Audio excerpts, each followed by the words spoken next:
All right, now, my name is Nick Fuentes, and I am an anti-Semite.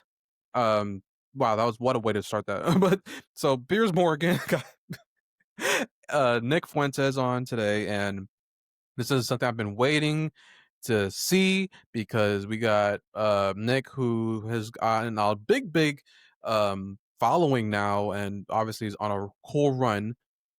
And that was my Nick Fuentes impression. Hopefully you guys like that one. But he's like, if you've seen Sneeko, him and Sneeko went over to Kanye West's house or place for Thanksgiving, and Sneeko did this impression of Nick. It was pretty funny.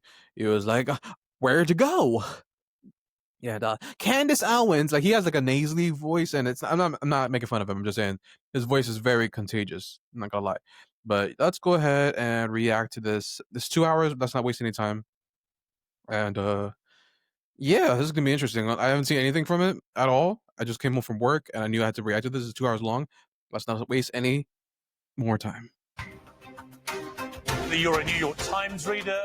Oh, I hate to keep pausing, but or to start pausing already. But this actually went live, surprisingly, and I think that was part of Nick's negotiation because he probably was like, this thing's gonna get out of context, and he wanted to make sure everything that he said was what meant to be said, and he didn't trust Piers because Piers is known for being just disingenuous overall and interrupting, just like how we do with Andrew Tate, just like how we do with Kanye West, trying to attack people's character and not see things from a different perspective and have people apologize and condemn Hamas and all this stuff. So I'm glad that they're doing it live, and I think this is going to be a hilarious interview. I need something to make me laugh today. Please. NPR fan and Daily Wire subscriber, or an avid consumer of all things Tucker Carlson.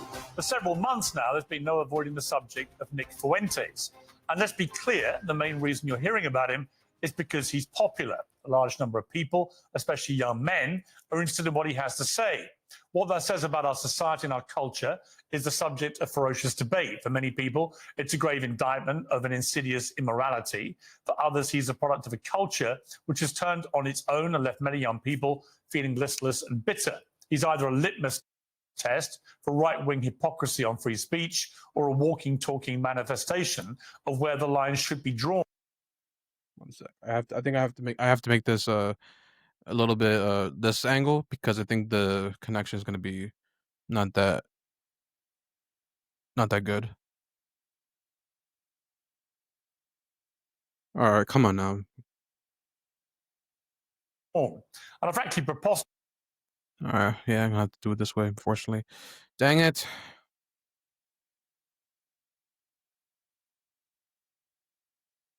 All right, whatever. Amount of airtime has been. All right.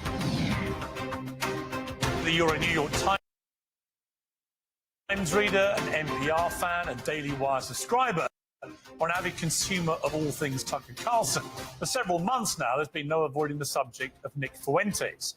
And let's be clear, the main reason you're hearing about him is because he's popular. A large number of people, especially young men, are interested in what he has to say. What that says about our society and our culture is the subject of ferocious debate. For many people, it's a grave indictment of an insidious immorality. For others, he's a product of a culture which has turned on its own and left many young people feeling listless and bitter. He's either a litmus test for right-wing hypocrisy on free speech or a walking, talking manifestation of where the lines should be drawn.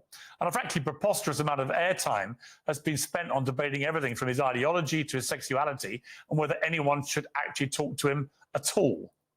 If I were writing a glossary entry on the Streisand effect, I wouldn't put a picture of her next to it. I would put a picture of Nick Fuentes.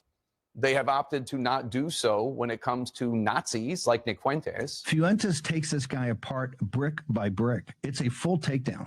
My concern is that people who are a bit more moderate are deeply alarmed by Nick Fuentes. I was very happy to see that, like, Nick Fuentes really passed that test with flying Piers, colors. really? That fragmentation is being caused purposefully by a splinter faction of people led by a young man named Nick Fuentes. That's the war. Can you get the beef prices down? Not crazy things that Nick Fuentes or these other loons say on social media. Well, it looks like all the screaming about Nick Fuentes on the internet is finally dying down a little bit. So now we had on this guy, this Fuentes guy, and never challenged him. You should have Nick Fuentes on your show, and you could ask him questions about that. The truth is, it doesn't make a lot of sense to spend all this time talking about Nick Fuentes, but not actually to Nick Fuentes. People who say you shouldn't give him a platform overlook the very obvious fact that he already has a platform of his own, which is often bigger than most of the people complaining. And he uses it to speak unchallenged to his many followers. It's on that basis that I've invited him to appear live and uncensored on my platform. And Nick Fuentes... Look at his face. Yo, Nick got the face. He's ready for this. Sorry. I gotta calm down. Nick got the face of a man that's about to give a presidential speech right now. Shout out to the Groypers. Welcome to Uncensored. I was just about FYI. If I get banned off the channel, you know why. Apologies. But whatever. Great to be with you. I don't know you. I don't think we've ever met. You can correct me if that's wrong. I know about you. I know that increasingly people are talking about you in a more mainstream environment than you may be used to. So for those of you... Love the suit, by the way, Nick. Love the suit. I've never seen him with the suit before. Usually he got his little blue-ish kind of suit that he normally has, but this is a good, nice suit. Good introduction. This is gonna... I have a prediction this video is gonna go viral. I need to calm down. You know nothing about Nick Fuentes. I want this to be an opportunity to get to the real person.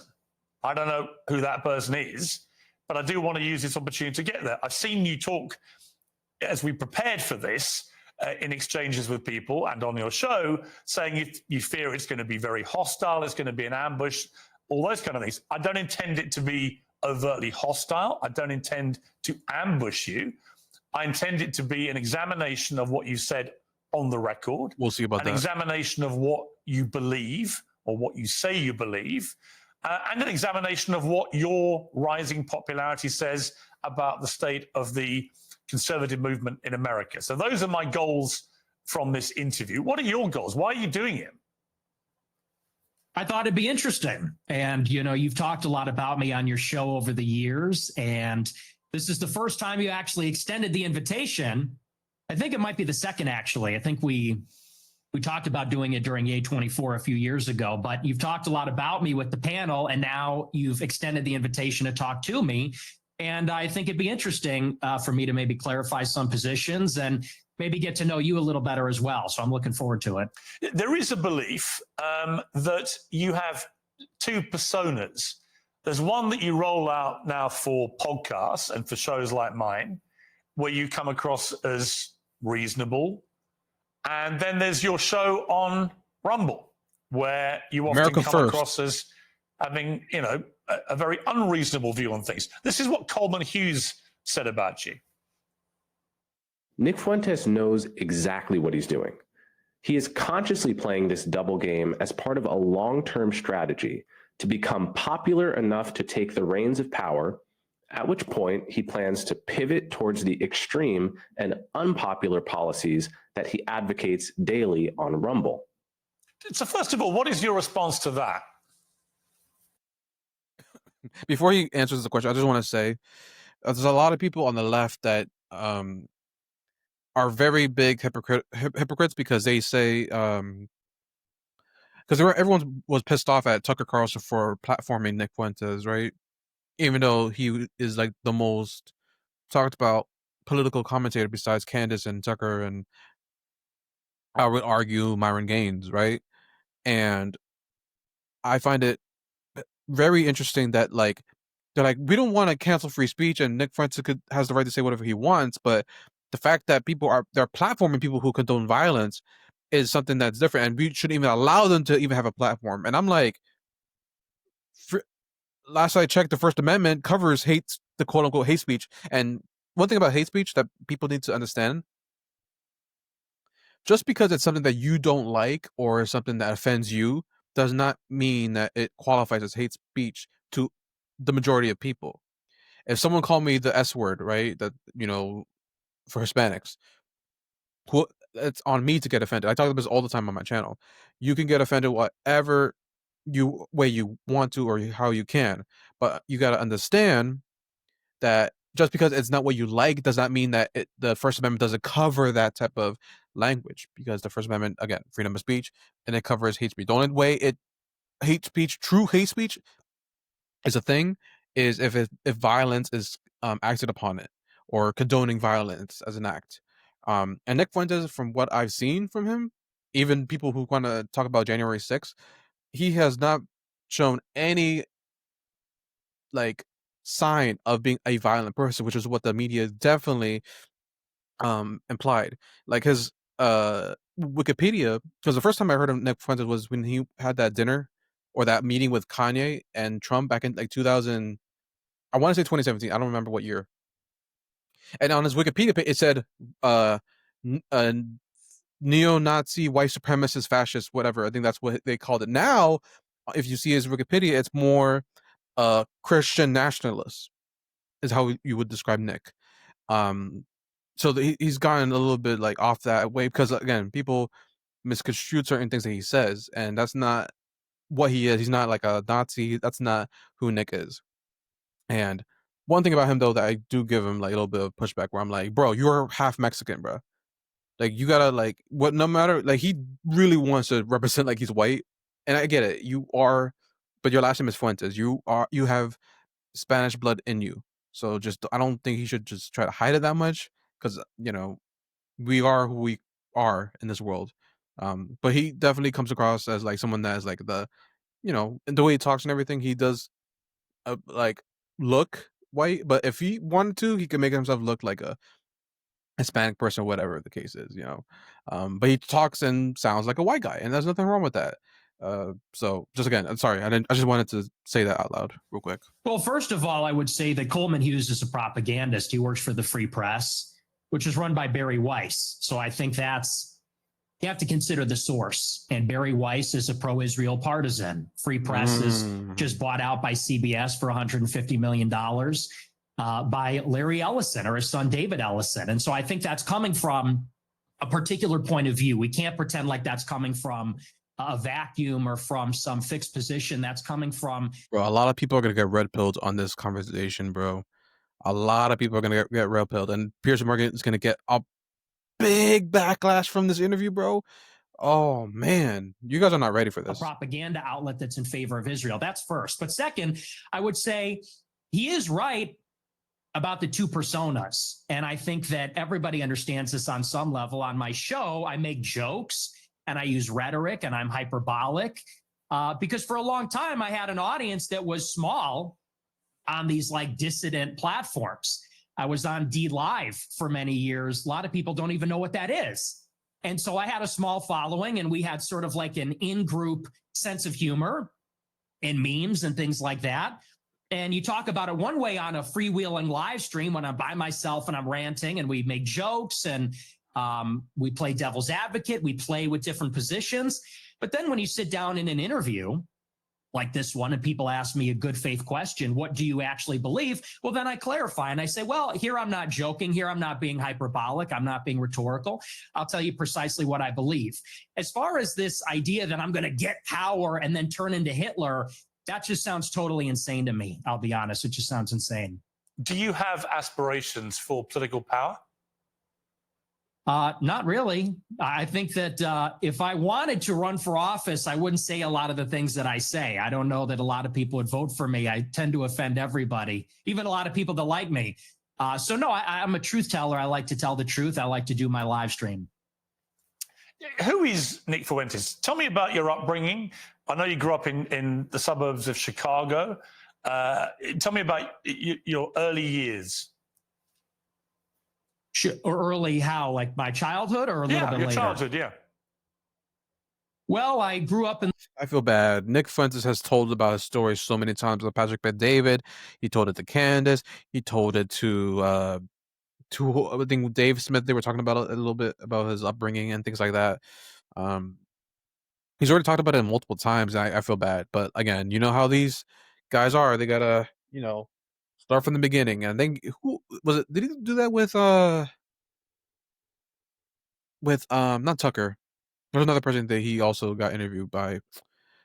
Crap. I'll remember in a minute. In the suburbs of Chicago and LaGrange Park, as you say. My parents are ethnics. My father's half Mexican, half Irish. My mother's Italian. And they both came from a pretty rough upbringing themselves. They both were raised by single mothers, not because of divorce, but because both of their fathers had died. They endured a lot of dysfunction. And I think that's one of the reasons they came together and they related to each other and they wanted to create a normal upbringing for their children. They wanted to have a normal family life. And so they moved out to LaGrange Park away from the city. And they raised me and my sister and really put us first. I think that's a big reason why I tend to have a lot of these family values or Christian values. My mother quit her job and stayed at home to raise us. And so I have a very close relationship with my parents, with my sister. We're a very tight family. And we grew up in a pretty idyllic town. And maybe we can sort of get into a conversation about politics from this. I loved my upbringing. My mom stayed at home. My dad was working. We're in a mostly white suburb in Chicago. I was maybe half Catholic, half Protestant. It was a baseball town. I played baseball for many years. In Chicago, we love our hot dogs. We have our baseball parade and get a hot dog. And so I love where I came from. I love the city. It's a working class city. I love the people here. They're very good, humble, down to earth, decent people. And I guess I had my political, not to jump ahead, but this is a big part of where my political awakening came from. I sort of left this bubble, if you could call it that. When I went to college in 2016, I went to Boston University and I read a lot of things online and I realized the country does not look like LaGrange Park. It doesn't look like Western Springs or Hinsdale or Elmhurst. It looks very different. The country's undergoing a radical transformation because of immigration. And so I saw that and I said, this is not really a desirable change. I don't like the south side of Chicago or the west side or LA or certain parts of Boston as much as I like where I came from. And I guess that's what made me an American nationalist. I said, I want to preserve my home and the things that are familiar to me and the things I like about my home, what makes it America. So that's a little bit about my background. I don't know where you want to go with that, but that's kind of where I came from. My first obvious question is, were your parents immigrants to the United States, or were their parents, or were their grandparents? In other words, at some stage, I presume there were immigrants in your family who came to the US. Is that correct? There were. I believe my mother was fourth generation and my father was third generation. So their ancestors came here on my mom's side in the 1860s, I believe, the first wave of Italian immigration. Wow. My father's ancestors, I think, they came around the turn of the century in 1900. So your view of immigration, and we'll get to the specifics about your views on immigration, are they not affected at all by the fact that if it wasn't for immigration, you wouldn't exist as an American? Well, I would certainly exist, but like you said, maybe not as an American. Certainly that's influenced in some measure. But I think that the kind of immigration that we had for a long time in the country, it's different than the immigration that we have now. And let's just say for openers, it's different immigrants. They're coming from a different place with a different culture, a different religion. It's not the same as it was. So first, you have a qualitative difference. My ancestors, for the most part, I have 3 European grandparents from Ireland and Italy, 1 from Mexico. They came from Europe. They came from a society where there's a common ancestry, there's a common religion, common civilization. The people that have come in since 65, since Hart-Celler, they're coming from China, India, the Northern Triangle, Mexico, Venezuela. And so first, they're just different people. Secondly, it's a quantitative difference. There's way more, and it's an unceasing, always increasing wave. For the first 3 or 4 waves of immigration, you would have a major influx of immigrants and then it would stop.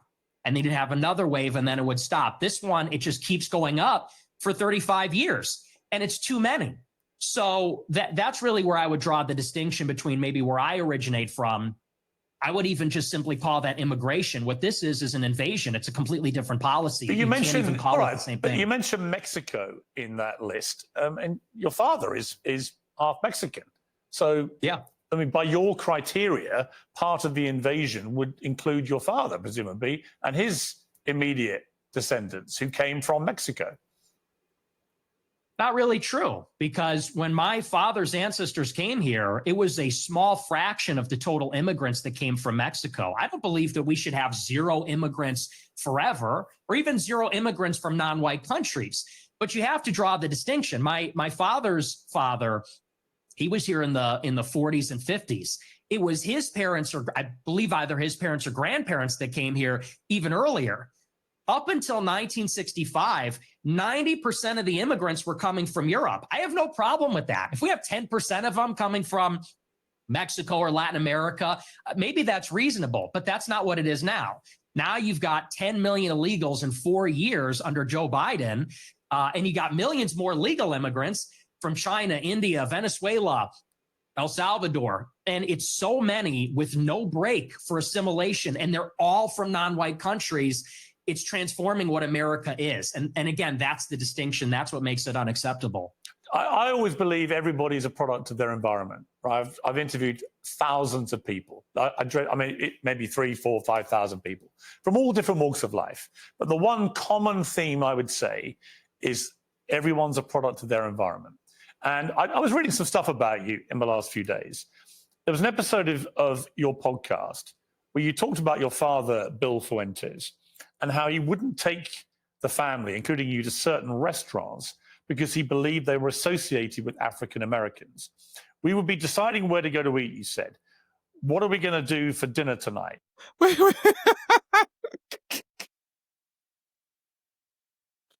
I'm sorry, that's hilarious. Oh man, W racism, man. W racism, I love it. And I like that line too. We are all part of our environment. Listen, I can take jokes too. I'm an equal opportunity racist myself. I'm not gonna lie. I make fun of my own culture, my own people. I make fun of whites, black, everyone. I think I just find it funny. And if you don't have a sense of humor like that, then I don't know. It's whatever. Fine. People are gonna get offended regardless. But the reason I laughed because my dad is kind of like that too. I'm not gonna lie, and my dad is someone that like he's not like it's a part of him that I love that he's able to identify. It's not racial part. What's the word? What's the word that Andrew Tate used? Oh my god, it's gonna kill me now. It's like it's not racial. It's not racial profiling. It's like default like transmitters. I forgot what the word is, but regardless, I find that funny. Certain restaurants because he believed they were associated with African Americans. We would be deciding where to go to eat, you said. What are we going to do for dinner tonight? It was a running joke. Me and my sister would say Applebee's, and my dad would say we would never eat at Applebee's. Not in a million years should you be caught dead, Fuentes said about Applebee's. Go to a different restaurant, a local restaurant. No Applebee's, no Red Lobster. That is commonly known as black fare. And you also shared another story about your family and restaurants. Said before me and my sister were born, my family had a saying about Olive Garden that contains the N-word that we're not allowed to say. So my question, based on that anecdote that you say on your own podcast, is do you think you grew up in a racist environment, that your father was inherently racist, and that thought process moved to you? Well, I would say it's a new low. I've been attacked for being a racist many times, but to attack my father, to attack my parents based on anecdotes, I would say that's sort of a new low. Hang on, it's your anecdote.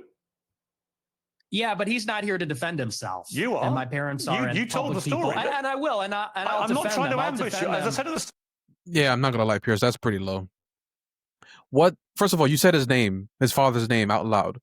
As if like, yeah, is it up there in the public? Sure. But like, why do you have to invoke his, talk about his father like that? Like, why you even mention him? That's kind of weird, but that's kind of, that is kind of crazy. I'm not going to lie. Like he's trying to like make it in a perspective that like, well, I mean, I get Pierce's point that he's trying to make it in a perspective that like you are a product of your environment, but like again, you know how many people whose parents are racist, but they end up not being like their parents. they are the complete opposite of them. And like Nick is his own guy. He chooses to say whatever the hell he wants, and I don't think that it's like I don't think Nick has ever been like um the type of guy to like put blame on his father or play the victim mindset. It's like, my dad taught me this, and but Nick is who he is because of his own choices and his own ideals, right? We are all adults. We all have our own, perspectives on certain things, and we do I agree with everything like my other family members do? No. And then do I agree with everything what my dad does? No, of course not. But we are all adults. So, Nick, to be All right, here we go back. hang on, if you're running, I would say it's a new process that your father was inherently racist, and that thought process moved to you. Well, I would say it's a new low. I've been attacked for being a racist many times, but to attack my father, to attack my parents based on anecdotes, I would say that's sort of a new low. Hang on, it's your anecdote. Yeah, but he's not here to defend himself. You are. And my parents are. You told the story. And I will. And I'm not trying to ambush you. As I said at the start, Nick, to be clear. No, it's not an ambush. Nick, to be clear, I think I'm not ambushing you. I'm literally reading an anecdote that you revealed on your podcast. It's you that's put it in the public domain. I know. I'm simply asking you whether my assessment of that, which is that your father didn't want to take you to certain restaurants because of what you refer to as they were commonly known as black fare, whether that attitude to African Americans in that instance permeated to you. It's a reasonable question. Yeah, no, like I said, I think everybody knows what that is, but I'll address it. I'll engage with it, and I'll defend my father from the charge of racism. Sure. No, my parents are not racist, and they've never been racist. I'll tell you about my parents. They used to have a school in Chicago in the South Loop where they instructed people on how to shoot firearms. It was a security school, and most of the clients were black. And I believe actually one of their clients was Larry Hoover's son at one point, sort of a funny story. And so most of their clients would come in from the South side of Chicago. My grandmother, she grew up in the projects in the city. And so my family being in Chicago, being ethnics, being Italian, Irish, Mexican in the West Side on Taylor Street, all over the city. My family for many generations have lived near and around black people. And look, my views about black people and their views about black people are shaped with experiences with black people. And what they will tell you, what my parents would say if they were here, is that for many, many years, the older generations of black people were very respectful, very humble, very decent. In fact, my grandma used to have an anecdote. She grew up in a lot of dysfunction. Her mother was mentally ill, and they would be having dinner in the projects, and there'd be so much chaos and dysfunction and disagreement and fighting. And she would look across the way out the window at a black family in the other apartment, and they'd be holding hands around the table saying grace. And this is sort of the culture that used to prevail. But now what you have in the city is that there's no accountability for the black people. And now Chicago has become a complete dump because these teenagers go out and they take over the city. They call them teen takeovers. That's the euphemism for it. They're teenagers, but they all come from the same neighborhood. They drive up there and they mug people and attack people, and they destroy cars and destroy shops. We had the Festival of Lights a couple of weeks ago. It's supposed to be a family event, and they light up the trees, and there's a big parade. I was in the parade one year, and you had a bunch of black people there shooting each other. 7 people shot, a 14-year-old killed in the Magnificent Mile. And I know there's a lot of black people that feel the same way about this. They say, we've lost control of the city and we're looking for accountability. We have a lot of black people that are always outraged about racism, outraged about attitudes from white people, but they're never ashamed of some of these behaviors, never ashamed of some of the things that go on. And that's why I think there's a lot of negative attitudes these days. And so, again, I think those attitudes, you say I'm a product of my environment. I am. And so are my parents and my grandparents. Unlike you, because you're not even American, in Chicago, we have to live in a big, diverse city where there's a lot of different kinds of people. And I think anybody in Chicago will tell you the same. I live in London. It's one of the biggest and most diverse cities in the world. And look at London but it's now. Not the same. Well, actually, it's a big diverse city. The only difference is we don't have the gun violence because we don't have guns. That's a whole different. Yeah, y'all got knives over there, bro. stabbing each other like crazy. Story. I don't want to get into that with you. I have got into that before. You got in a America. knife problem. You got sword problems. We have problems with Aladdin. We have problems with violent crime. I make no said pretense Aladdin. of it. So the idea that somehow I'm cosseted in London because I'm not in Chicago. I didn't say that. Well, you kind of implied it, but I guess my point about the environment, I'm not saying you are a product of your environment. I'm saying most people are in some capacity. When I read that anecdote, which just to remind you, it's not something I have put out there. You told this story, right? And you said that you said this. We're looping. You said this already. But you haven't really directly, I think, responded to it, which is whether your father would not take you to certain restaurant chains because he associated them with Black Americans. Is that true? No, well, that wasn't the question. See here, if you're in America, you would say that Olive Garden is not real Italian food. Applebee's, TGI Fridays, this stuff is a load of crap. My dad was just a food snob, but no, it's got nothing to do with that. My best friend in first grade was a Black guy. We're not a racist family. So okay. So when you told the story, I'm just curious. So when you told that anecdote, which clearly on the face of it is racist, right? You're basically saying your father made racist decisions about where you would go.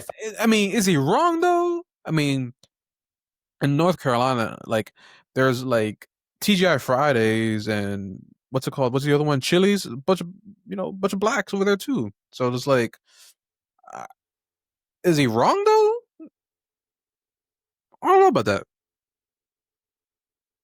Like that's the thing. Like the only people that be everywhere are white people. White people are the ones that be going to eat everything Mediterranean.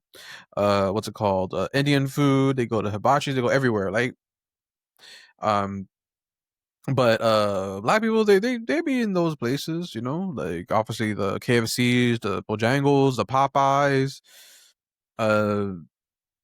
Yeah, and white people want to be at the Starbuckses and eating at the little good old what's it called? Is it TGI Fridays? No. Red Robin? I think it's Red Robin that they'd be going at. Anywhere with a bar, really, is the white people be going. And sorry, ever since I moved to North Carolina, I just like it. My viewpoint of diversity is completely different compared to Pennsylvania. So I don't see what's the issue. Freedom of speech. Piers, stop being a little baby about it. Family to eat. Are you saying? No. Well, I'm just going to ask you a question.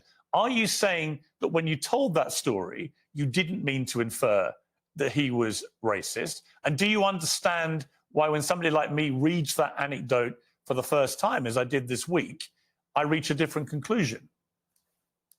Well, I understand what you're doing, which is a sort of making of a murderer. How did he become racist? Well, his father didn't eat an Olive Garden because he said that's not real Italian food. Hang on, can I? What's with the interruptions? Can I explain? I'm literally reminding you of something you said on your show, which led me to conclude a certain thing. If I'm wrong, tell me. Yeah, it was said in jest as a humorous anecdote, and now you're trying to spin it into a narrative, which is his parents are racist. He comes from a long line of racists.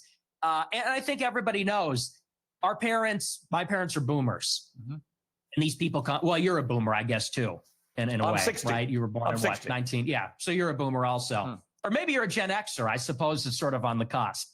But it's a humorous anecdote. These are kind of the attitudes of baby boomers in society, but you're trying to spin it into a narrative, which is you're a product of your environment. Your dad's racist because of this joke. Now you're a racist. And I don't think that's a fair characterization. Okay. People can make their own minds up. They can go back and listen to you say it. I mean, the beauty of what I'm going to talk to you about in this interview is that almost all of it is just going to be reminding you what you have said and asking you what you meant. Your position about that story is that it was a joke. Okay. I want to come to something else you said. This is where you talk about Jews, women, and blacks. Let's just take a listen.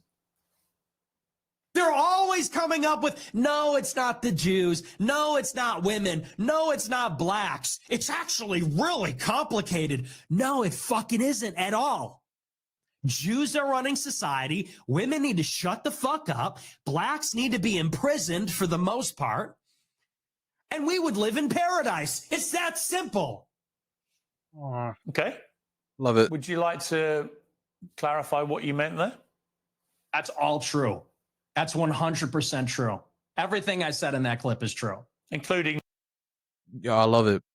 Nick Fuentes is not, closing off anything he said. He's standing 10 toes down. That's what I love to see. Because even when Andrew Tate came on Piers Morgan a few years ago, Andrew Tate tried to like backtrack a little bit to make himself seem more mainstream. But for the most part, he kind of like stood on his ground. But Nick is like, nah. One of my favorite things Nick ever said, I think, online, which when he was like, "Can a nigga breathe? Can a nigga breathe?" Like, god damn, that's one of the funniest things I've ever heard in my life. But it's the way he was like, "Can a nigga breathe?" With that Chicago accent. That blacks need to be imprisoned for the most part. Yeah. Yes. But yeah, because 6% of the population commits 50% of the crime. I mean, there's definitely a problem there, and I think the nuclear family, excuse me, not being a big component to America anymore is also another reason why, a lot of black people are in these predicaments. Is it all black people? Of course not. I never said that, but it's definitely an issue because a lot of people tend to, when it comes to black people, multiple baby moms, go and get the milk, never come back, not being in their family, all that stuff. Like that, times were better when the nuclear family was a thing, and it's not just black people, but black people have definitely inspired it for sure. Look at freaking the artists nowadays with these like Megan Thee Stallions and whatnot, like trying to say F men, this, be independent, all this stuff, and it's been a bad image, and it's transitioned into a lot of white women having multiple baby dads too, and especially Latino women. My goodness, it's become bad. And black people obviously have a big influence in our culture, obviously. So Nick is not wrong in this at all. All of them? No, for the most part. What does the most part mean? What percentage of American blacks would you like to see in prison? 50% of the whatever the percentages of the murderers. I think it's 1 in 20 black men will commit a murder in their lifetime. So maybe let's say that 5%. Oh, so you're talking about black people who murder people? Yeah. Oh, absolutely. Yeah. But you didn't say that. That's you just said problem. blacks need to be imprisoned for the most part. It's a general you didn't statement. Clarify that you were talking about black murderers. Right. No, you're right. That's a good addition to that. That's a great point. Do you think it's funny or? I think, yeah, I do. I think it's hilarious. I think it's totally true. Do you think a black American would find it funny? You think that, yes, that blacks should be imprisoned for the most part? Blacks are my biggest fans. I get high fives all the time. They say, Nick Fuentes, I love your show. They agree with me. And you want to know why? Here's the difference. Black people are the most victimized by other black people. You think black people want to live in the hood and the ghetto and get shot all the time? That's what happens in the south side of And every single black person, don't lie. Every time you become rich and successful, where do you move to? The white neighborhoods. Why? Because it is safer. They're not going to be loud. They're not going to be playing any music. And I would do the same thing. When my family lived in Pennsylvania, we lived in a white neighborhood. And mind you, the white neighborhood is a little bit loud. I know, weird, right? But I would rather that than the Dominicans and the blasting their freaking hip hop music and having their loud cars do the zoom, zoom, zoom, zoom, zoom, do all that crap, bro. Miss me. Chicago. You should come here. I'll take you there. We could go to Garfield Park. My son went to Chicago Inglewood. University for a year, actually, several years ago. Yeah, that's a bubble. That's a bubble. You think you're in Chicago and Hyde Park? You don't know Chicago. Go a little bit west, see what it's like over there. And I'll tell you, black people agree with me because they're tired of it too. And maybe not most of them, but a lot of them agree with what I say about that because they know how it is. That's why the first thing they do when they make a little bit of money is they go and leave to another neighborhood. Okay, so just remind me again, the percentage of black men who commit murder in America. What was the percentage you gave me? It's 1 in 20. 1 in 20. It's 1 in 100.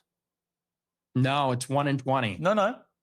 Less than 1 in 100 black US men commit murder. That's the. Well, Nick is trying to be nice. I think he's talking about like, because again, black men are most of the time the ones that commit the violent crimes, including murder, rape, and all that stuff. So let's see what happens here.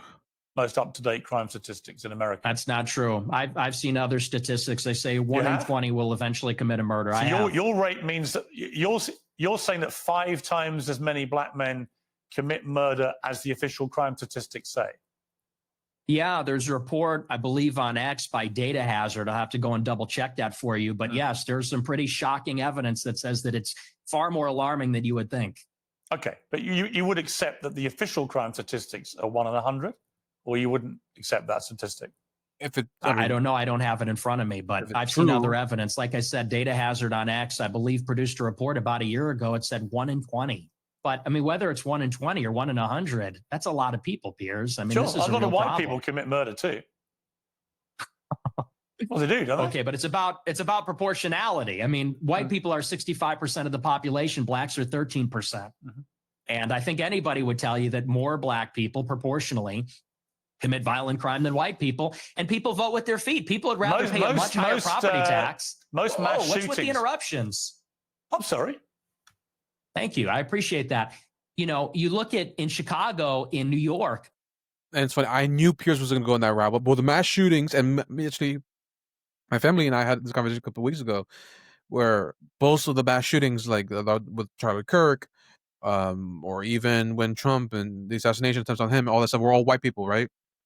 But I'm like, okay, just because that is the one that goes mainstream does not mean that is the majority of the murders and assassin. Just because becomes public does not mean that that's like, you know, the majority of the things. It just happens to be the most extra thing that goes mainstream because everyone, white person killed this person, it goes viral or news headline. Like what happened with that girl that was in Charlotte with the black guy. That's a like that was a very, the fact that I'm be honest. The fact that actually went as like popular and viral as it did, is kind of interesting. But the thing, notice how they always make the black how you call it, the black murders go very, very, the Black Lives Matter just use it like no tomorrow. Whatever, it's Trayvon Martin, where it was what was the one for Fruitvale Station? Oscar Grant, obviously George Floyd, obviously, and the black kid that got the black kid that stabbed the kid in high school or middle school. All the Black Lives Matter were all rallying behind him. It's crazy. Sorry. These neighborhoods are so stratified. People would rather pay a high tax rate. They'd rather pay a much higher property value to live in a less diverse, less black neighborhood because they don't want to live around the violence. And I think that when you look at even on the public transit, the subway, the blue line, people don't want to go there because they know who occupies and menaces the public transit. It is these people like Daniel Penny had to deal with. It's people like Irina Zarutska had to deal with.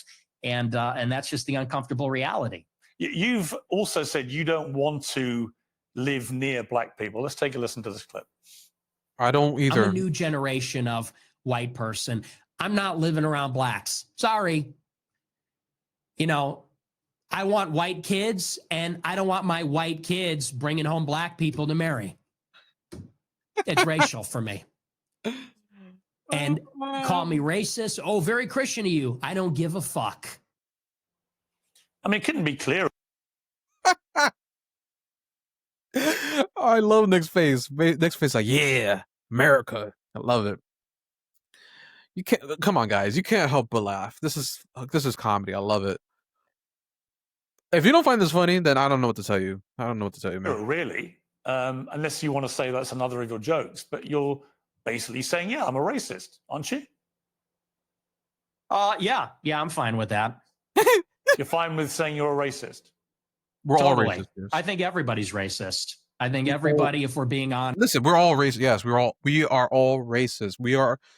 Listen, even the people who are on the left, who say, I'm not racist. Y'all are racist too. Y'all throw jabs all the time at people like Myron Gaines and call him a Uncle Tom or this hillbilly guy or this Aunt Jemima or this Dora the Explorer looking having, like, y'all throw.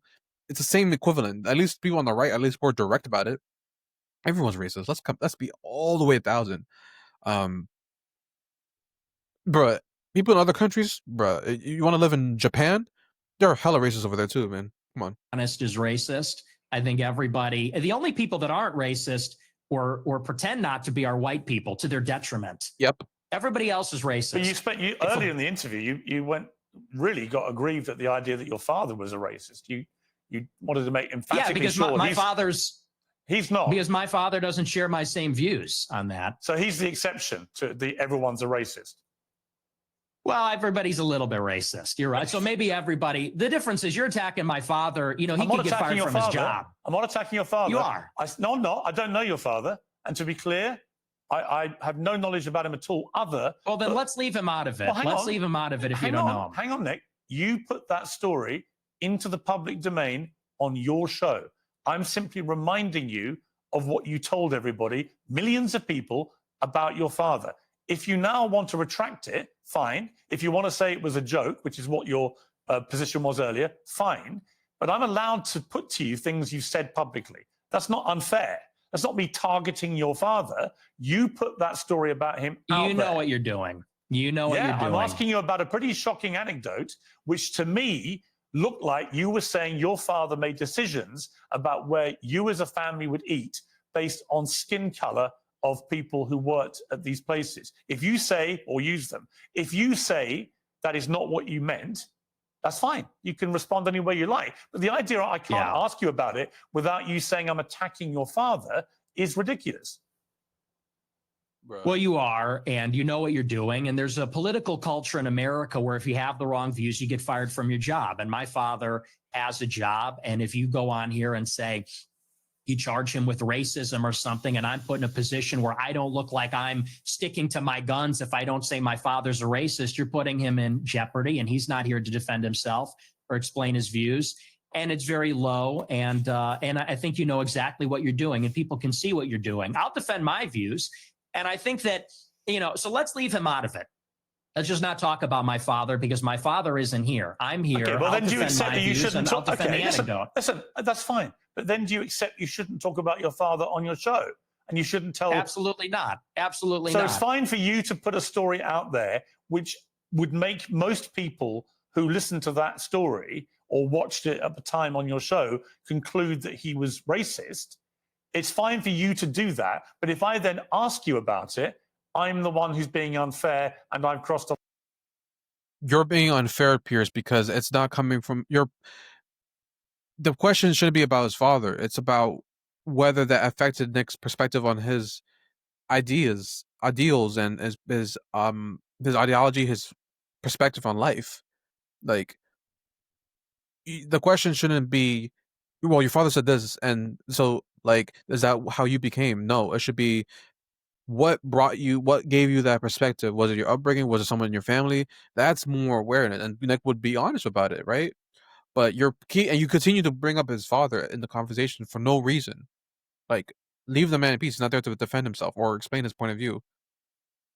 Like, again, Nick is his own person. He has the right to believe whatever he wants to, say whatever he wants to. Whether he came from racist parents or not, it's none of your business, and it's none of your concern or anyone's concern. So come on now. Like, come on, Piers. You know what you're doing. The line. Is that what you're saying? Yes. Okay. Yes, you're being malicious. Okay, that's fine. That's fine. Listen, people are watching this live. They can draw their own conclusions about whether what I just did. And they will. Yeah, and I'm sure afterwards, by the way, you'll say, he ambushed me with your own words. With your own words. That's a little presumptuous. I'm not going to say it's an ambush, but I think that's a low blow. And I think you know what you're doing, and that's fine. You're a tabloid journalist. I expected that. I don't think it's an ambush because I knew it would be like this. And people will see what you're doing, and I think they'll say it's low. But as far as you want to talk about racism, I do. Let's talk about racism. Okay, let's leave my dad out of it. Look, you've admitted you're a racist, correct? Yes, 100%. Okay. Own it. Okay, that's fine. You're perfectly entitled in a free democratic society to stare down the barrel of his camera and tell me you're a racist. People can judge you accordingly. Many people who have assumed that you're a racist will now have heard it from your own lips. That's fine. There you go. That's the point. The point of this interview is to go over the things you've said, which have led All people to right, reach moving on, conclusions Piers. about you and to ascertain whether those conclusions are fair and reasonable or not. That's it. So I want to play you another clip. This is what you talk about why white people are justified in being racist. Let's take a listen to this. First, white people are every single bit justified in being racist. Every single bit justified, to the extent that that means going out of your way to avoid black people when you see them. You stand by Absolutely. that? Absolutely. Absolutely. So white people should go out of their way to avoid black people when they see them. Of course. Absolutely. They would Why be not? wise. Why? Because it's a lose-lose proposition. If you're Irina Zarutska and you don't walk the other way, you get stabbed to death and you die. If you're somebody else and you walk on the subway and you stand near a black person or something, maybe it's fine. It's a lose-lose proposition. So no, I think that white people have been beaten into submission, that we're afraid to tell the truth about it. And the truth is that when you go into these major cities like New York or Chicago, I believe she was in North Carolina, there is a menace, which is young, black, adolescent men. They're extremely violent. And we have been told that we have to pretend like they are every other person. We have to be colorblind to that. And we're supposed to go and be in the midst of all this danger. And I think that at this point, it's gotten out of control. You look at the BLM movement, they said that the reason that black people are violent, or the reason there's crime, is because of police brutality. Yep. Redlining or all these other things. They said we need to get rid of the police. We need to defund them. Yeah. And a lot of cities did. A lot of cities like Chicago, for example, the police changed the rules of engagement. They don't chase them. It's not a felony if you steal a certain amount of merchandise. They won't chase them on foot. And now the city's totally up for grabs. And now whether you're in the Gold Coast or whether you're on the Mag Mile or you're in the worst neighborhood. Pattern recognition. That's the word I'm looking for. Thank God. Jesus Christ. Pattern recognition is the term that is the thing that would have saved the little, I forget how to pronounce her name, but the woman that was in the Charlotte stabbing. Pattern recognition would have told her not to sit right in front of him. And she had a Black Lives Matter poster in the back of her room, by the way. If she would have just paid attention to some pattern recognition and sat away from that guy, she would still be alive. And I'll be honest, and I don't care who gets offended by this. Pattern recognition is what saved a lot of my adulthood. My childhood, I should say. That whole thing where if you see a black guy wearing black Nike Air Force Ones, wearing a hoodie, whatever, I'm walking across the street, and anyone who gets offended by that, boo-hoo, sorry, I don't care, because that's just the reality of life. I'm not gonna take that chance. There's a difference between a nigga and a black man. And if you can't see the difference, then I don't know what to tell you. I don't know what to tell you, man. And shout out to Nick for standing 10 toes down. And I could tell Piers Morgan is infuriated by everything he's saying. Because Piers is liberal, and he wants to believe that all black men are the same. When we're not. They're not. And I have black friends too. And black people were the ones that bullied me the most in high school. And white people too. White people too. I don't trust white people either. Don't get me wrong. White people are the ones that call me a monkey, call me a gorilla back in high school and stuff. So I've dealt with racism all my life, from all forms of life. You know, I don't judge people off of their skin color. I judge them off of their character and how they are. And are there some people from the hood that grew up and got out of that and didn't let it embrace them? Yes, and those are the people that I respect the most and I appreciate, because I could give the excuse I'm Hispanic. I could be a deadbeat. I could be having sex with multiple women and got a woman pregnant at 17 years old. But I didn't do that. I chose not to, and I decided not to live that life, because I know that I'm someone that if I ever have a child, I want to be in their life. I want to embrace them and have a family, get married. But a lot of these Dominicans or Puerto Ricans want to be, living that F-boy life. And I'm not a part of that. Dang, I just realized we're only 32 minutes in. Jesus Christ, sorry. Neighborhoods in the city, You might get shot, you might get mugged, someone might run up on you. And I tell my followers, it is better to be perceived as racist or racist and walk the other way and maybe keep your life than to say, I'm a good anti-racist. I don't mind that this person's making me uncomfortable. Maybe he's looking a little froggy. I'm going to sit down because I'm a good person and get stabbed, mugged, whatever. And by the way, this is a strategy. They call it the friendly stranger. There's a crew of them. They do this in Chicago. They stand outside bars, Black people. They approach strangers. It's a robbery crew, and they pretend to be a friendly stranger, and then they mug them. Yep. And In New stupid York, white people say, do the same thing. hi, yeah, nice to meet you. You know, they grin, they laugh, they put up with the nonsense, and then they get mugged, or worse. Sometimes they get executed. And so as a white person, how do you feel about mass shootings at school? I think they're bad. Who do you think commits the vast majority of the mass shootings? I'm sure it's white people. Right. So how do you feel about that? I think that white people do more antisocial violence. I think Black people participate in more gang violence. I think that's the difference. What's the difference to the victims? What? There's no difference to the victim, but it's a different kind of crime. And it's a different proportion also. Do you know what percentage of white people are school shooters? I know that the vast majority of mass shootings in schools in America this century were perpetrated by young white men. Yes. And What proportion and how much? That's exactly my freaking point. What, Piers, what percentage of whites commit the mass shootings?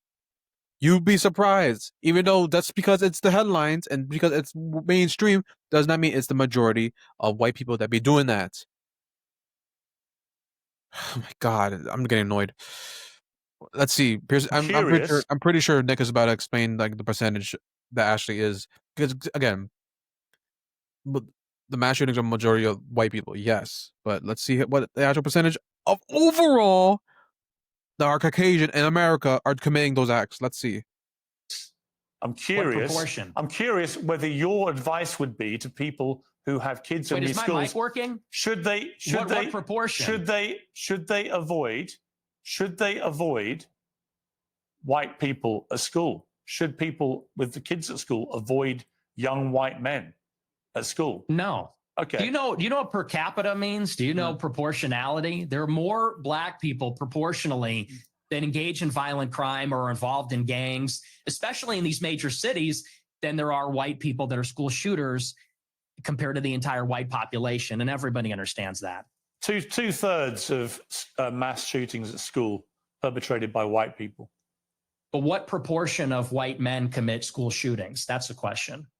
I've just told you. It's 60-65% of school shootings by white people. You're telling me what proportion of school shootings are committed by white people. I'm saying what proportion of white people have committed school shootings. Exactly. Are you playing dumb or are you just not that smart? What difference What's does the that make difference? to the children lying dead on the ground? What? See, now you want to jump on the victims. The difference is you're asking, would you fear white people or Black people?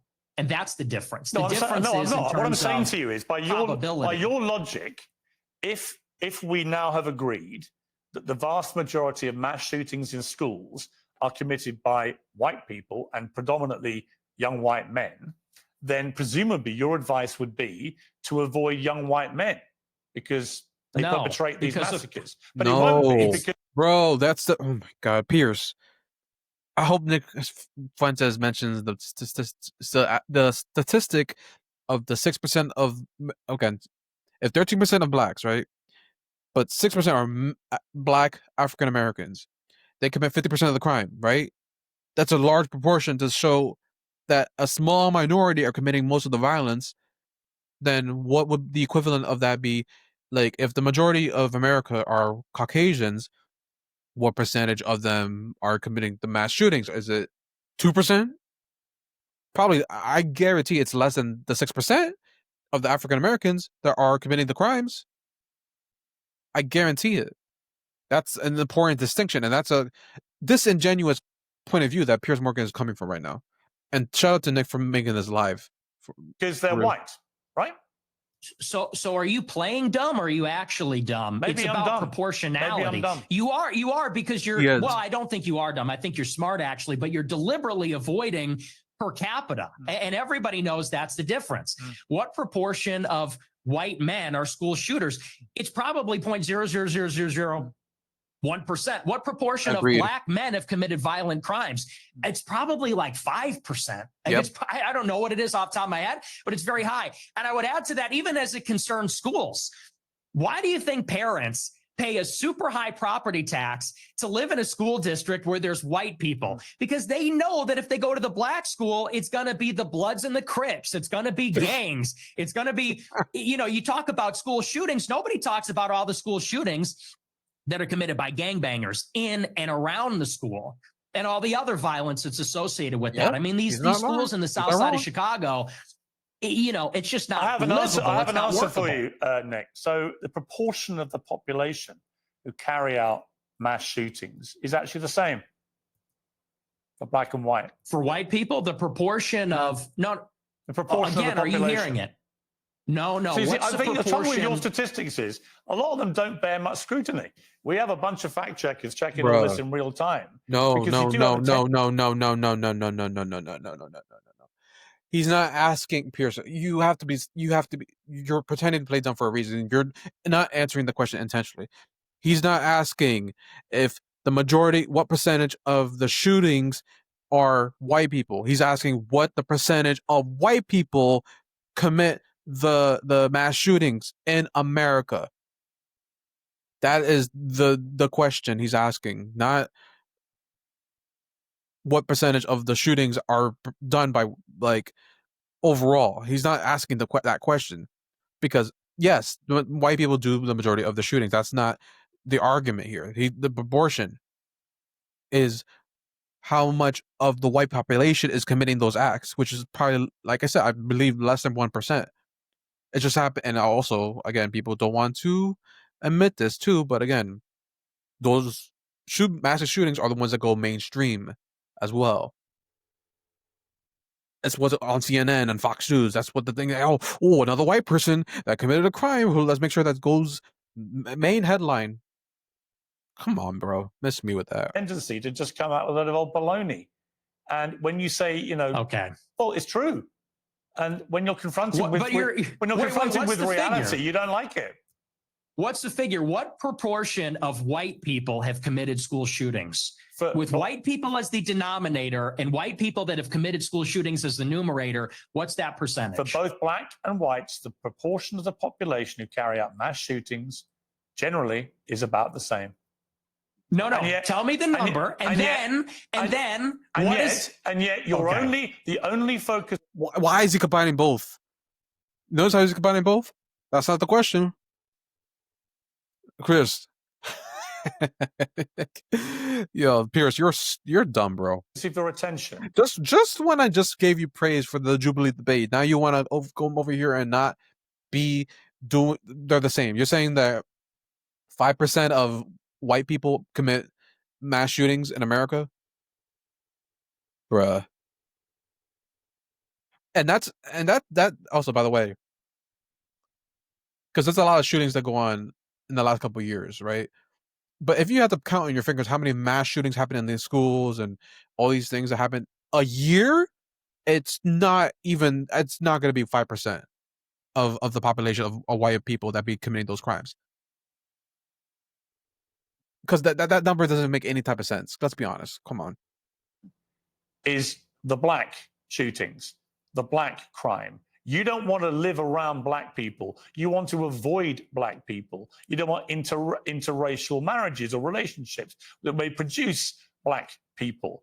And yet, when I point out to you that there are many parts of crime in America where actually there's a majority of white people that perpetrate them, you don't care. You don't have any interest in that. It doesn't exercise your mind. Maybe because no one's buying this. This kids. Argument lost. No one is buying this. Everybody understands per capita, and people can even see what you race ahead and say, well, we're comparing the proportion of white and black school shooters. I said, no, compare the proportion of school shooters that are white versus violent criminals that are black, because that was the basis of the monologue, is that you're very likely, if you encounter black people or a young black man in the city, that you're going to be the victim of a violent crime, of a robbery, a mugging, a car car theft, a carjacking, or a murder. That's the difference. And it's about proportionality. And everybody sees past that because we all live in reality. You want to talk about product of your environment. People that live in New York, Chicago, LA, we live in reality. We live in this environment and we see what it's like. And the threat, the danger in terms of probability is it's not even comparable. And I would say this to your point. If you're in a high school and truly, if you see a white person who looks like a little autistic, he's got the SSRI stare and he reaches for a backpack, people joke and say, run. Yep. Similarly, if you see a jalopy pulling up with, and you know what's the sad part too? White people get victimized and like they get called out like, oh, you're like white people who look a little weird be called Ted Bundy, saying you're a Jeffrey Dahmer, whatever the case is, but no one goes into their defense at all. But God forbid a black person and you say he looks like Diddy, offense, that's horrible. Even though this Kasana does look like Diddy when he was younger, then they say that's offensive, you're racist, and all this and that. Notice the difference between the two? Notice the difference. And this is not coming from, I'm not like a white supporter or white advocate. I'm just saying that there's a definite distinguish between the two races and how they take things. And I feel bad because a lot of white people have to take it because otherwise if they speak up, then they are racist or whatever, which is why that woman, remember that woman that was calling that little black guy the N-word and how she kind of like seems over it. And the black fatigue is definitely in my opinion at its highest because now people like Dr. Umar and Tariq Nasheed want to come out and talk about black reparations. Like, bruh, where's that gonna go to the tax dollars of the average American? This is a real problem in America right now, and I'm glad Nick Fuentes is speaking facts right now.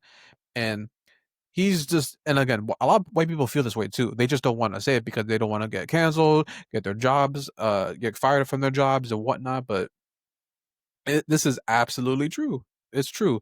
And I lived in New York. Well, not that much, but every time I visit New York, there are certain types of crowds that, again, what's the word I used earlier? Pattern recognition. You just see certain people, and there's people of all races are weird, but they come off weird, and you just want to avoid them. But there's pattern recognition is a real thing. You have to understand your environment, your surroundings, and just be aware of certain things. With a bunch of black people in it and they got their pants around the ankles, you're going to run also. And I'm saying the same thing. The difference is the latter happens much more often. It's much more common. In Chicago, there's like 10,000 carjackings and car thefts every day. It's in the thousands. It happens all the time. How many mass shootings committed by autistic SSRI white people? I don't even know. I mean, it's probably in the single digits in the last decade in this city. That's the difference, and everybody knows that. But you're really just trying to carry water for liberal ideology. It's an ideological position. I'm not. No, I'm really not. I can absolutely say, yes, there is way too much black on black crime, for example, involving guns in Chicago. And black on white also. Yes, but there is way too much gun violence in Chicago, right? I mean, it's in America, it's indisputable. I've got no problem saying that. The difference is I don't then lead myself into a thought process where I have to avoid all black people in case they shoot me. Never said to avoid all black people. You've already conceded that you are a racist. So when people hear you then say, I don't want to be living anywhere near black people, they already have heard you say, I'm a racist. So they assume you're doing that because of people's skin color. I don't think you would probably dispute that, right? Well, you're separating two different things. The monologue, when I said I don't want to live around black people, that was after Irina Zarutska got shot. And it's true. I mean, they are a largely in this city, in Chicago, the South Side, the West Side, huge criminal population, and I don't want to live anywhere near it. And I want to live in a white neighborhood. I think that that's extremely desirable, and I think even black people. Again, Nick, you're perfectly entitled to that view. But when you have obviously prefaced all this by saying, I am a racist, unashamedly, then people will assume that all your thought processes about all of these issues are driven by an aversion to people based on their skin color. And people who think that way are low IQ, and don't watch Nick Fuentes if you get offended by things like that. Obviously, that's a general statement, and that's a lot of people. If you're someone that gets offended by things like that and doesn't see the context of certain things that he's saying, then I like, like, come on, bro. Like, let's be honest. And look at Nick is friends with Kanye and like Myron. He has a large diverse of friends that he's friends with, man. Didn't he? What's it called? He hung out with someone recently. I forgot who it was. Yeah, he was hanging out with like Aiden and Cuffham and that little stream that they had. It was actually kind of, I hate to say this word, but it was kind of cute because it was like, oh, Nick Fuentes, like he's a kid, like he's not a kid, but he's an adult, but he could have a fun side too. And it was just boys being boys hanging out. So like Nick is like, he's cool peeps, man. I would love to hang out with him and interview him on the channel too. Which is the purest personification of racism. Well, it's not an aversion. I would say it's the opposite. Hold on, let me go back a little bit. Aversion to people based on their skin color, which is the purest personification of racism.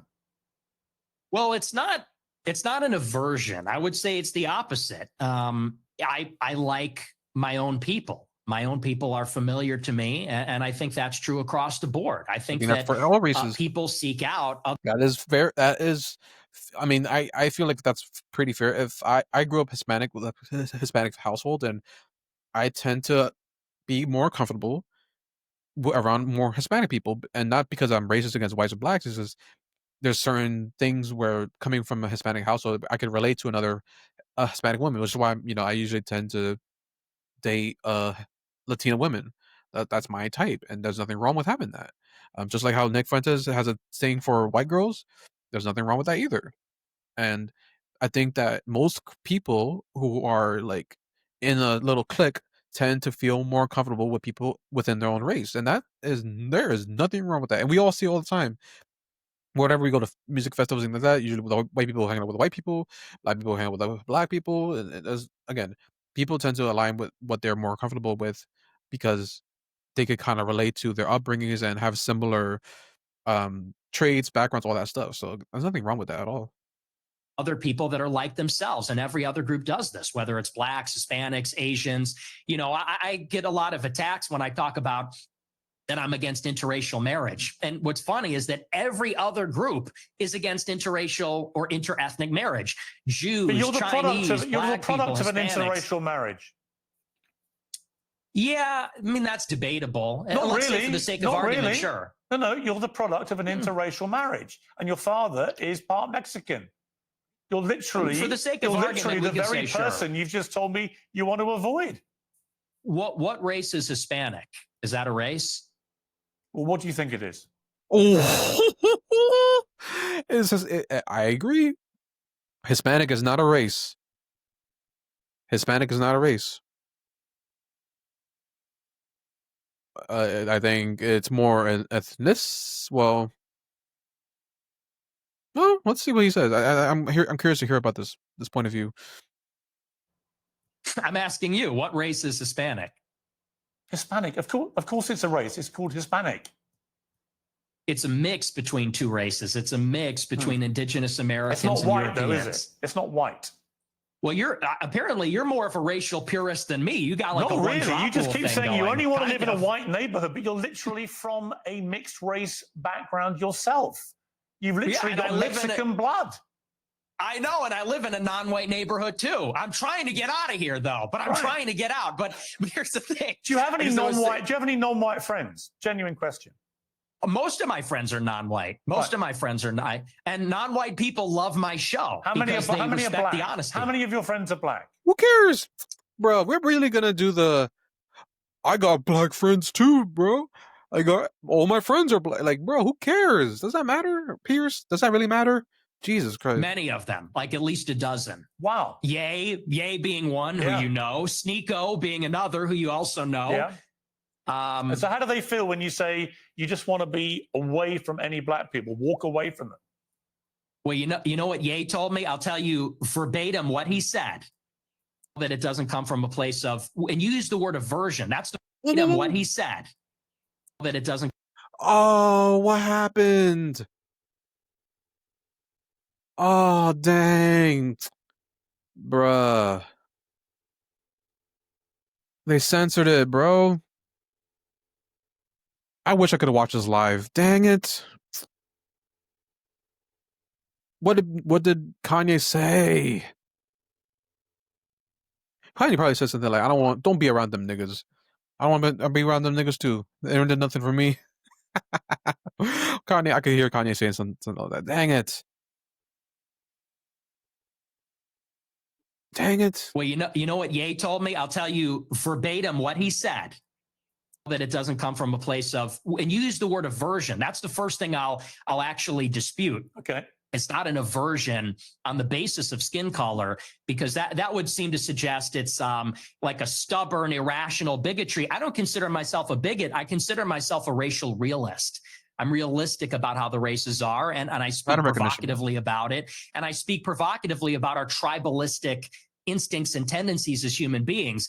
And I'm not a liberal ideologue that says that over time and with enough education, we're all going to see this great brotherhood where we're colorblind and everybody's the same. You know, I don't think that's ever going away. I think that race is real. It's not just skin deep.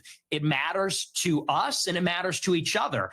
And black people know that, and Hispanics know that, and Asians know that, and people like me that have partial Mexican ancestry, we know that too. And I think on that basis, we can have mutual respect and understanding, not aversion based on skin color. The reason I use the word aversion is you literally said that you should walk the other way if you see black people. That is an aversion to black people based on their skin color. No, that's called economy of information. That's economy of information. That's safety. And I said in the same monologue, if you watch it, it's like, I feel sorry. The problem is you clip the 10 seconds. I don't know if you watched the whole show, but in that monologue, I said, most black people are not violent or criminals. I said, and it's unfortunate that we're going to offend them when we turn and walk the other way. I said, but the problem is we don't know. We can't tell. And someone like Irina Zarutska, she sat down in front of a black man with her headphones in and wasn't paying attention because she was being a good liberal and said, I'm not uncomfortable by this. I'm progressive. Then she got stabbed in the neck. And I said, it's unfortunate that you would have to sit behind the black man to be safe. And if he's not violent or schizophrenic, he might be offended. I said, but I would rather offend him than die. How many deranged white men have committed atrocious acts of murder in the last 10 years in America? Proportionally far fewer. How is Nick gonna know that information off the top of his head, bro? Like, Piers. And this is the part that pisses me off too. You got fact checkers, you got people in the background ready to debate and all this stuff. Nick Fuentes is coming by himself with his own knowledge, because Nick is very intelligent, and you want to come out here and try to like, oh, actually, the actual number is this. Oh. And Nick was like, bruh, you just Google that. Did you chat GPT that as well? Or did you use Grok? Grok is a lot more realistic to the world as well. Fewer. How many? Do you know how many? You have a research team. You pull it up. I mean, you're very big on. You're obviously extremely exercised by that one story, which was horrific for the record. Absolutely horrific, and should never have happened. The person who perpetrated that evil act had a string of previous offenses and should have been picked up more, and it should have been amplified more. I completely concur with all of that. But I just suspect you have no idea how many white people have committed similar crimes, do you? No, because I know it's far fewer from experience. Because it's like you said. Well, and hang on, and I would add to that, you know, Irina Zarutska wasn't the first one. That was also after Austin Metcalf was killed in Texas. Sure. After Carmelo how many Anthony times has it been perpetrated by white people? Well, hang on. Let me finish my point. But you're implying that white people don't do this. And my point to you, Nick Fuentes, no, he didn't. Of course. Oh, I never said white people don't do it. Of course, deranged white people commit heinous acts. But you don't either know. No disagreement. You neither know nor care, or maybe both. Maybe you do know but don't care.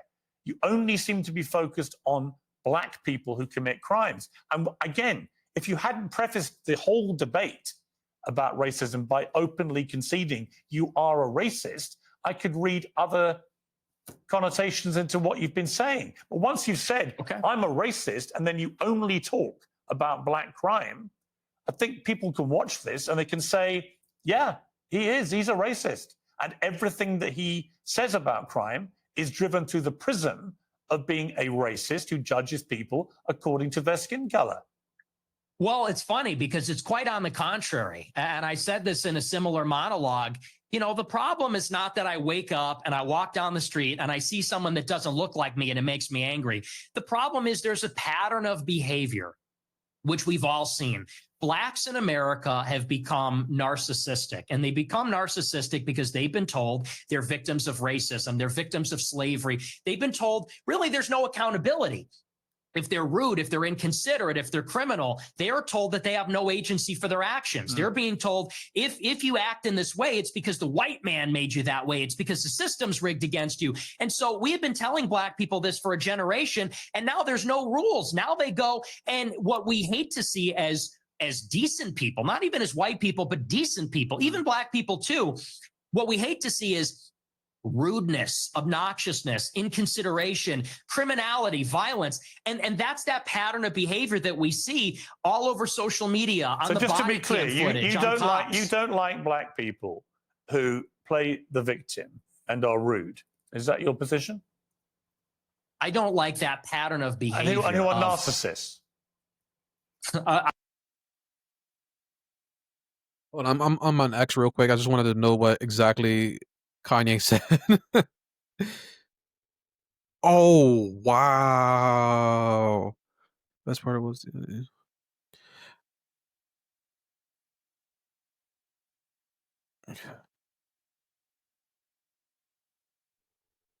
wait.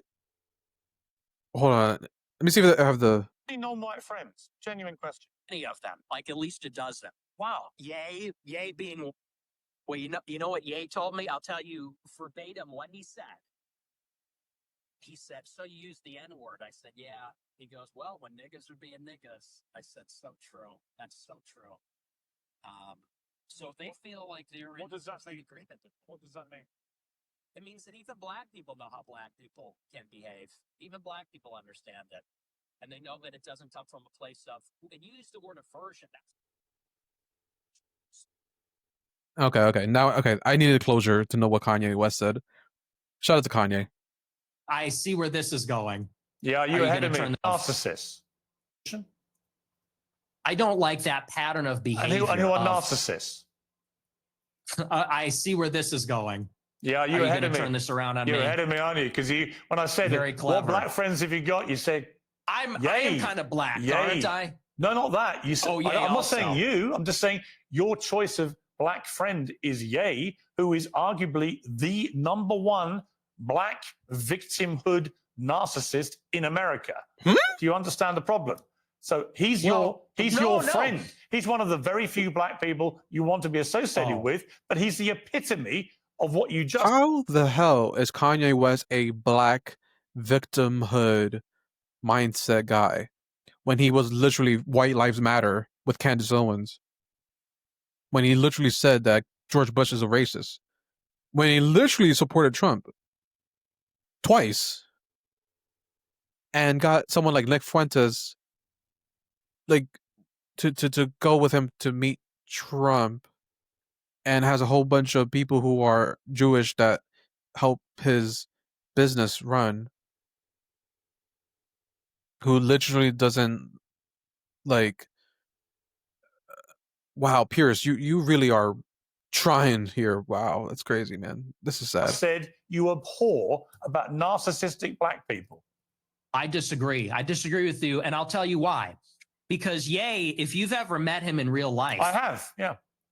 Okay, well then you know he's nothing but polite, considerate. Actually, he was very rude to me the last 2 times I interviewed him. He's a supreme narcissist, and he's also. You keep interrupting me. You're very rude. Are you black? Because you're being very rude by interrupting me right now. To you. I'm giving you a hard time, but I do want to finish my point. I do want to finish my point about Ye. He is a guy who, when I was with him, wanted to make sure that everybody was heard. Everybody felt included. He's actually a very soft-spoken guy, very polite, and by the way, not violent. When you look at all the rappers that are in the music game, many of them, especially from Chicago, drill rap, they're talking about killing people, shooting people, they gangbang. He notably, if you know about him, he got his start because he was a nerd. He wore a backpack and a polo, He's an anime and he fan. wasn't a gangbanger. He rapped about his feelings and girls and his dreams. Bro, Kanye West is such a like. I know people hate on Kanye, whatever, but Kanye, like, if you watch the documentary I always Genius on Netflix, like he was art, his fascination for art. He'd be talking about Picasso. He'd be thinking about all these revolutions, Steve Jobs, and putting himself in that same category. You know, the visionaries of the world that changed the world forever. Elon Musk. He's someone that idolizes people in general, and he cares about people very much so. And I hope to meet Kanye one day. But if you see him upbringing, he was never about like, yo, there being gangster, guns, violence, and traffic, selling drugs. That was never his thing. And that's I think partly why I love his music, because he's not someone that condones violence really. I know people want to talk about the DEFCON 2 thing that he said a few years ago, but whatever. But Kanye West is my favorite artist of all time. I have a lot of love for Kanye, and whenever you see his concerts, it's not like a concert. It's like an experience. It's a presentation of amazing music that he does, and yeah, I love it. And his ambitions. So no, and by the way, he would tell me all the time, he doesn't even feel black. They make him feel not black because he doesn't do those things, because he's soft-spoken, because he's artistic, because he's a bit of a nerd or likes fashion. So I would disagree. He's actually not like that at all. Okay. We're talking he's also a Hitler-loving anti-Semite. And we're going to take a little commercial break here, and we're going to come back and talk about anti-Semitism and your views about Jewish people, and indeed what Yair said about the same subject matter. Angel Studios are a lot more about of COVID-19. This interview is amazing. I love this. This is the closest thing that Nick Fuentes will ever have to addressing the legacy media. I want him to debate Ben Shapiro so badly, but Ben will never do it. If Charlie Kirk was still alive, I would have loved to see Nick and Charlie have a nice debate too. Oops, go back here, and yeah, man. This is a great interview. This is awesome. Piers, I think you realize how many more people are going to follow Nick Fuentes after this. The only thing, Nick, if you're watching this, there's one thing I suggest and recommend for your channel. Please add timestamps. That's all I ask on Rumble. Please add timestamps if you can, because you have like 5-hour-long live streams, but then you don't start till like 2 hours later. Like you're acting like a black guy, or like being late. Come on now. Maybe you are black. Maybe you got some black in you. Who knows? But please add timestamps. Don't be a nigga, please. Okay, back with Nick Fuentes. Let's just turn to anti-Semitism. In your interview with Stephen Crowder last week, you answered emphatically that you don't hate all Jews. Is that correct? That's your position? Yes. Okay. So I want to play you this clip. Well, I don't hate any Jews. Let me just amend that. I don't hate any Jews. Okay. Let's play this clip. The reason I've had it is because my opposition to world Jewry and Israel is rooted in absolute, uncontestable fact. We have the truth on our side. That's why we're winning, because we are telling the truth about the historical antagonism between Jews and Europeans, between Jews and Christians, the theological, historical, racial, cultural, and political antagonisms between organized Jewry and the Christians, organized Jewry and Europeans. And the reason that we are winning that argument is because it's real, it's true. I can prove it. I can show you. I can name the names. I can show you the paper trail, the money. That is why we're winning. That is why all of this is raising the consciousness. When you say you have this opposition to world Jewry, I mean, it's one thing to criticize, for example, the Israeli government over what it's been doing in Gaza. I've done that myself. When you talk about world Now you have Piers. Piers Morgan, if you guys don't know, he piggybacks. He said, "Take the COVID vaccine," and he said, "Oh, sorry, I apologize. Maybe we shouldn't. You don't need to take the COVID vaccine." And then he's like pro-Israel, and then he was like, "Actually, what Israel's doing is actually genocide." So again, he flip flops all the time. He doesn't. He never stands for anything. He goes with the wind. Jewry, I presume you're talking about the 15 million Jews in the world, and you are opposed to them. How does that square with your position that you don't hate any Jews? Well, do you take issue with my use of the term world Jewry? Well, what do you mean by that?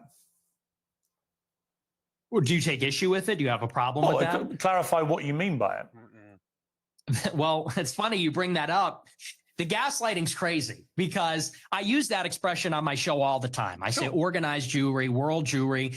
And do you know that for like 30 years, the World Jewish Congress has an annual keynote called the State of World Jewry? Barry Weiss has given it.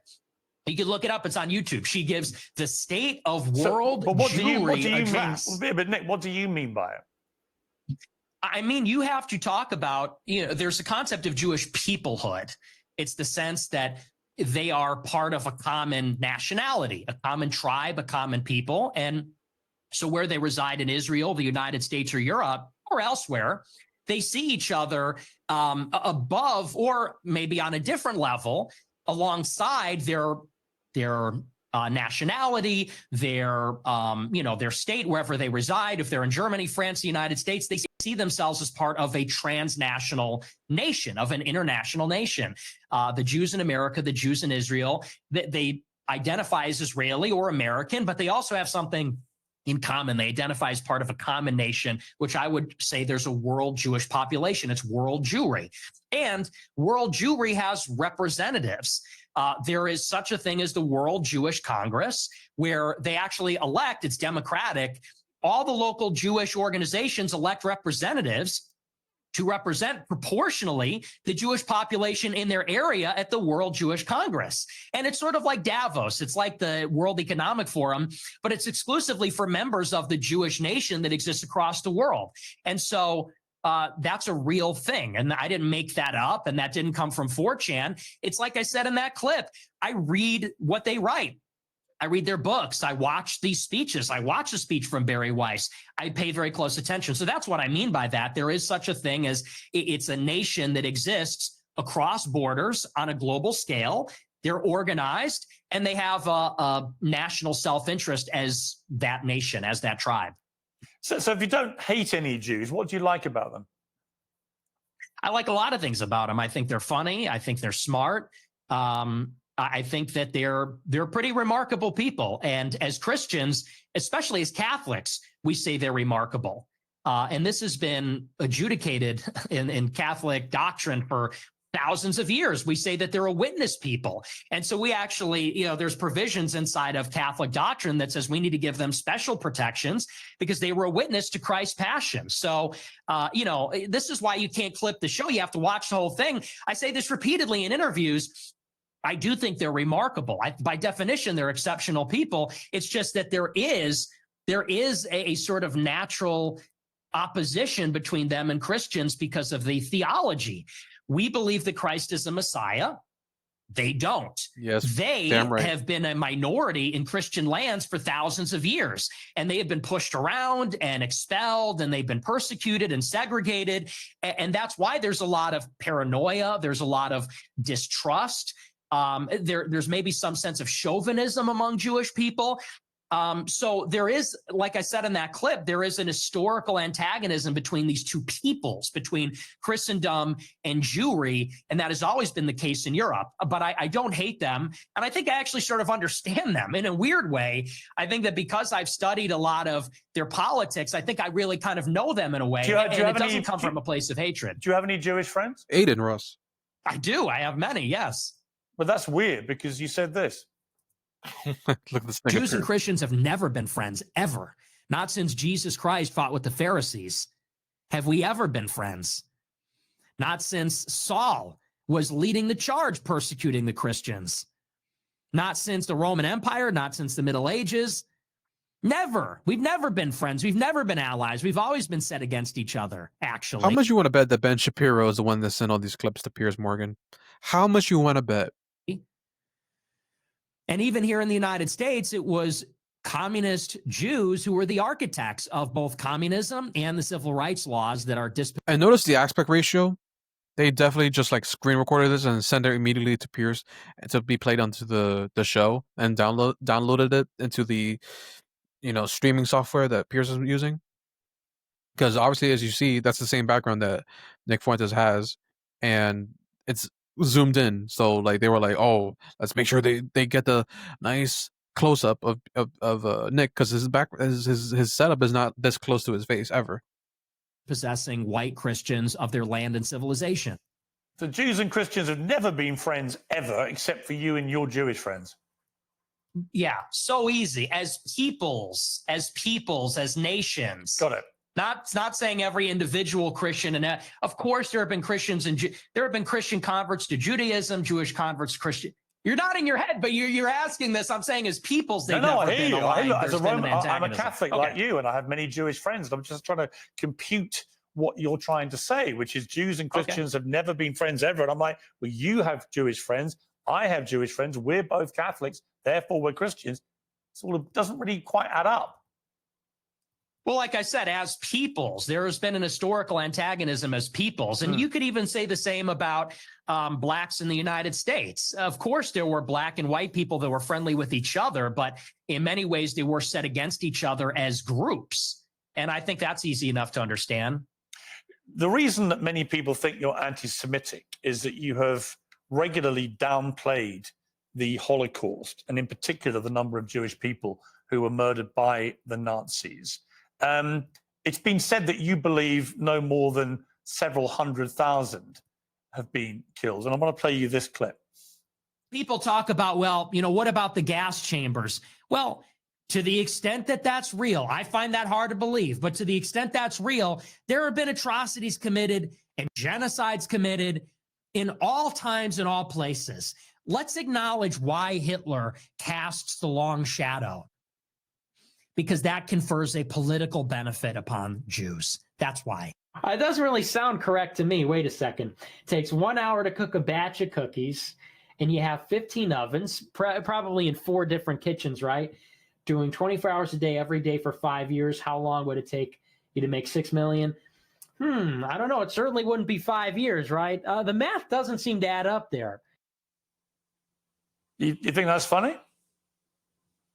It's funny. It's amusing what you're doing because, that one was a joke. But do you want to talk seriously about the Holocaust? I do, actually. I mean, I do, because I just find it extraordinary that you would think the Holocaust could ever be something that we could joke about. Why, too soon? Dang. Is it too soon to make jokes? How many people do you think died in the Holocaust? How many Jewish people? I don't know. I'm thinking maybe 7 million. What's the number? 6 million, something like that. So you 8 million? You concede that 6 million Jews died in the Holocaust? Possibly more. Possibly, we're discovering all the time.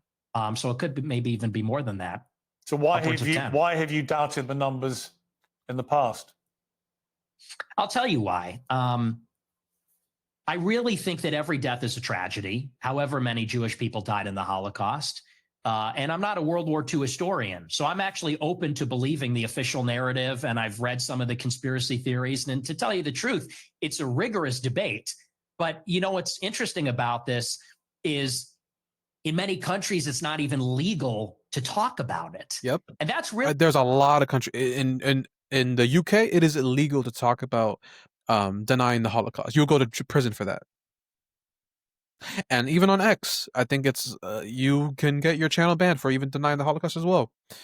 But if anyone says anything about denying slavery ever happened, or that Jesus never died, or denying that the genocide in Gaza isn't actually happening, no one gets banned though.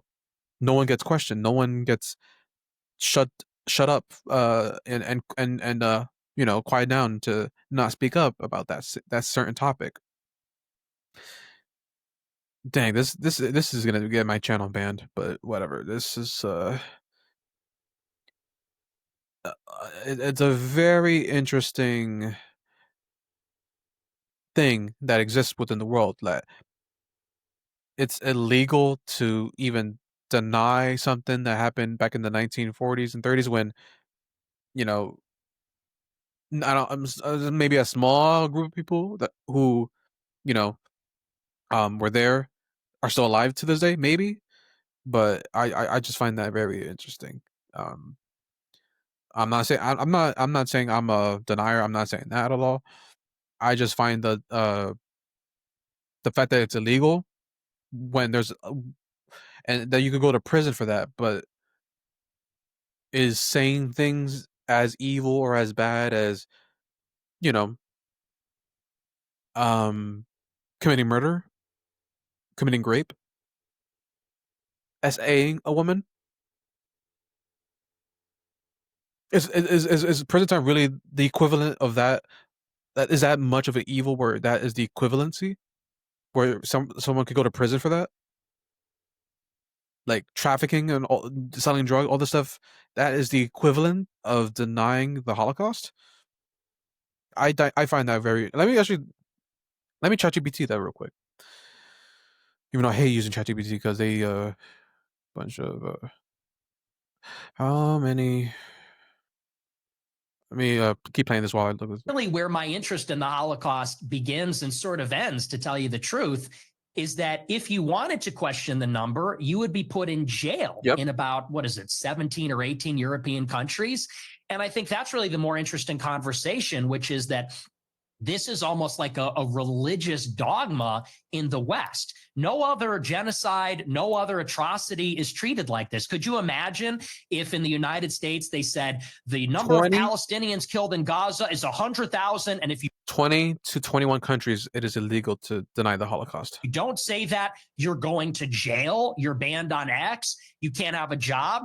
That's the part that's totally insane. And a lot of people, they can't even make up their minds. I think it's No, and when you look at the countries that it's illegal to deny, it's all very interesting. The list: Germany, for obvious reasons, Austria, Belgium, Poland, the Czech Republic, Hungary, Lithuania, Romania, Switzerland, Israel, and Canada. I find that very interesting. actually done a disservice. If your goal, and I'm not saying you as Piers Morgan, but if you're an advocate for awareness about this, if your goal is to convince everybody that this is the way the Holocaust happened, I think the last thing you'd want to do is say that everyone that disagrees is in jail and is banned and you're not allowed to say it. I agree. So there's really been no open debate about the subject since the scholarship started to be produced about 60 years ago. But there is no debate to be had about the number of people who were murdered. That's not the argument. Even the Nazis in the trials after the war confirmed the numbers. The amount of documentation that was recovered, notwithstanding the attempts by the Nazis to destroy it, the amount of documentation that was saved and preserved and used for trials and for historical record is unprecedented in the history of mass slaughter of human beings. So we have a very clear idea of how many people were gassed to death in the gas chambers. We have a very clear idea of how many were starved to death, were kept in ghettos, died of disease, of forced labor, of death marches. We know how many Jews were slaughtered. It's at least 6 million. What's interesting to me is that you appear to now concede that, which may be news to a lot of your regular viewers who have constantly heard you quibble with the number of Jews who died in the Holocaust. And for the record, just to confirm what I think you told me, you do now accept that at least 6 million Jews were killed in the Holocaust. Well, no, I said it could even be higher than well, that. It could be higher. That is I think true. it's at least. But you I think you're accept right. at least. It is at least. Oh, it's at least 6 million. But Okay. it could be 100 times people more are than going to be that. okay. But people are going to be. Let me respond to the rest of your question. Sure. What you're saying, I understand where you're coming from when you say it has been documented and there are confessions and so on. Let that speak for itself. But you don't see, your show is called Piers Morgan Uncensored. Yep. But the United Kingdom is censored and Europe is censored. And if you talk about these things, you will be put in jail in many countries. And I think that's where a lot of people start to say, well, if the truth is so clear and if there's such overwhelming evidence, why do you need to throw people in jail for disagreeing? And you yourself said, well, there is no debate.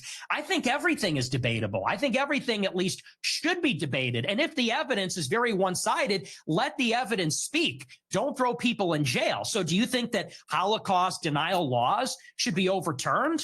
I don't particularly agree with Holocaust denial laws. I don't think people should be imprisoned. Okay. Well, because I have a blanket view now, which has evolved slightly actually over the years, that I have a blanket view that speech should not be criminalized, right? People should be allowed to say what they want to say, and they should be then made accountable for what they say. If you have an employer, they can make a view about whether you are the right kind of person they want for their employment, as they would make a decision about anything else you do in life. So I actually believe that speech should never be criminalized, is my personal view. I understand why in places like Germany, they have strong laws about it because they want to move on from what they believe was the most shameful moment in their history. I understand that. Do I want that in my country? No.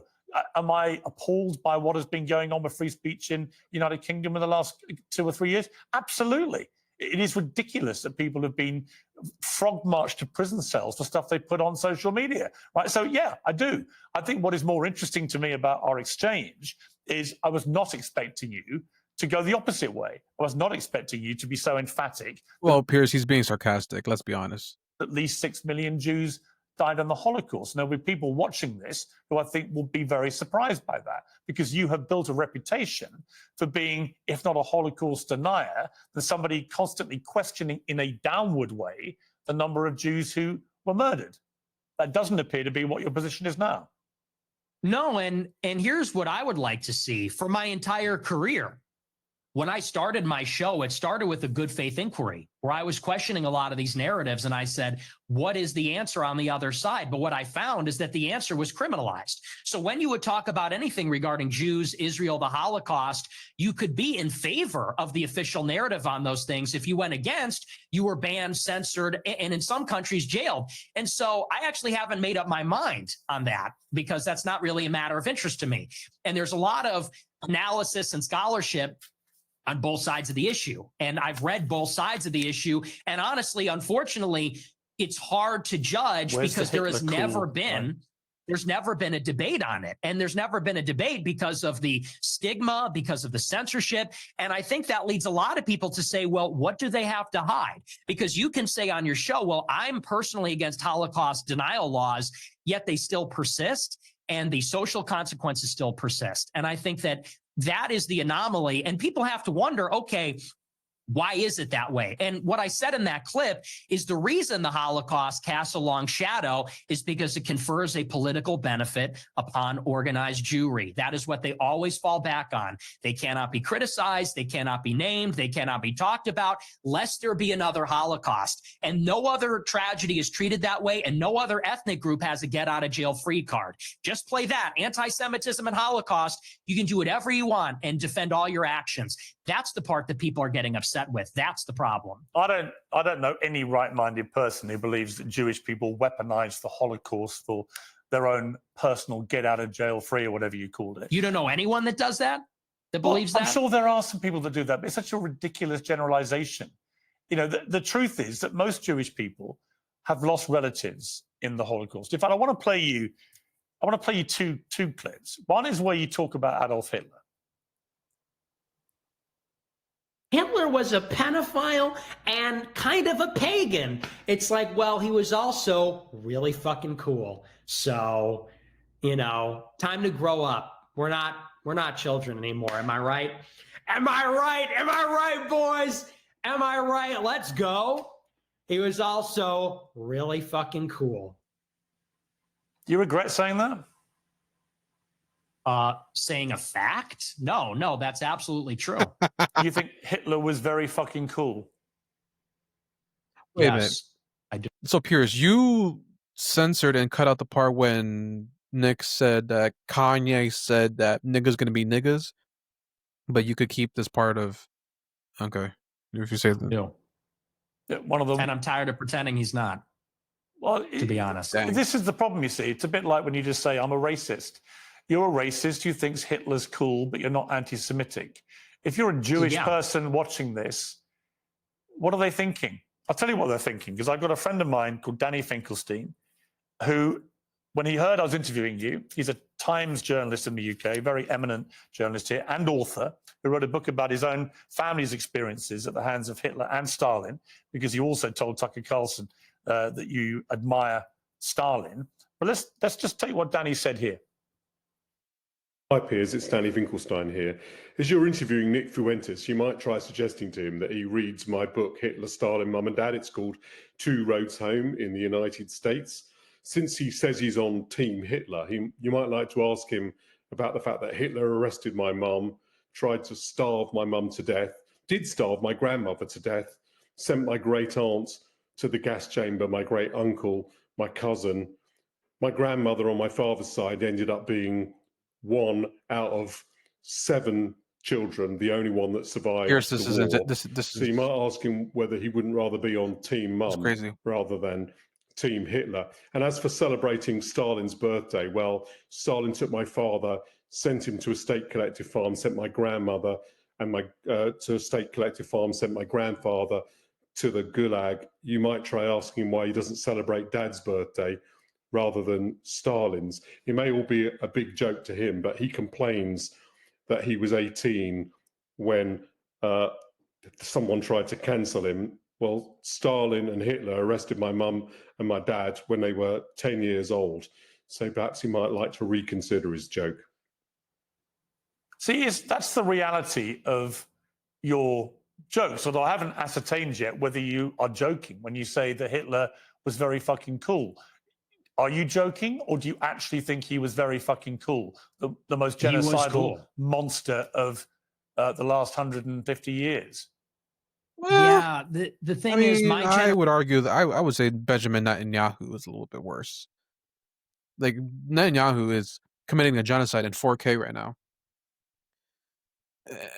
And do people want to forget that didn't Hitler create the Volkswagen and was like Time Person of the Year back in like 40 or whatever? Yeah, I don't think.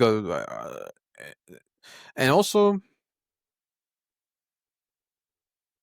I mean, I can't believe I'm going to say this, but like Hitler did have certain things where he threw away like the books. If you know about the books, then he threw away the books about basically everything, wokeism, idea, being transgender, all that stuff. Like, he was someone that, do I agree with everything he did? Of course not.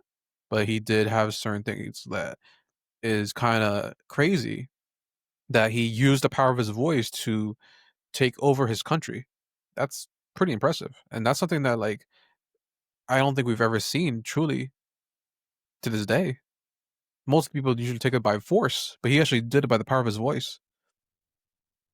Mind you, he did it with certain evil things, but, did things, in a negative light to the world. But I think that's something that should be researched and explored, and maybe hopefully we don't do that thing again. But we live in a different time. Like, look what's going on with Chavez and Maduro. Like, they're dictators, and I think that they are far worse. Because at least with Germany, and say this is going to sound crazy, but at least Germany was like economically successful and got out of that horrible circumstance that they were in World War I. Maduro, like, Venezuela was one of the most richest countries in the entire world, and then now they are one of the poorest, if not the poorest, because of people like Chavez and Maduro. 150 years. Yeah, the thing is, my generation, we're just done with the pearl clutching. Yeah, you might be, but then your generation hasn't gone through what Danny Finkelstein's family went through. So maybe the pearl clutching has a way to go for families whose family members oh my were murdered. Yeah, we got all that. Me mom, like, we're, I don't even know who this person is. Why is this person talking to me? This old British guy is saying me mom got killed by Hitler. Because he doesn't find it funny when you say Hitler's very fucking cool. I don't care. He finds I don't care. I know you don't care. That's fine. You don't have to care. But he does care. Does that guy care about America? Does that guy care about me and my country and my family? No. He cares what you, a prominent problem. conservative in America, has to say about Adolf Hitler. And what do you mean by Hitler is very fucking cool? Because I think he's very fucking a monster. Okay.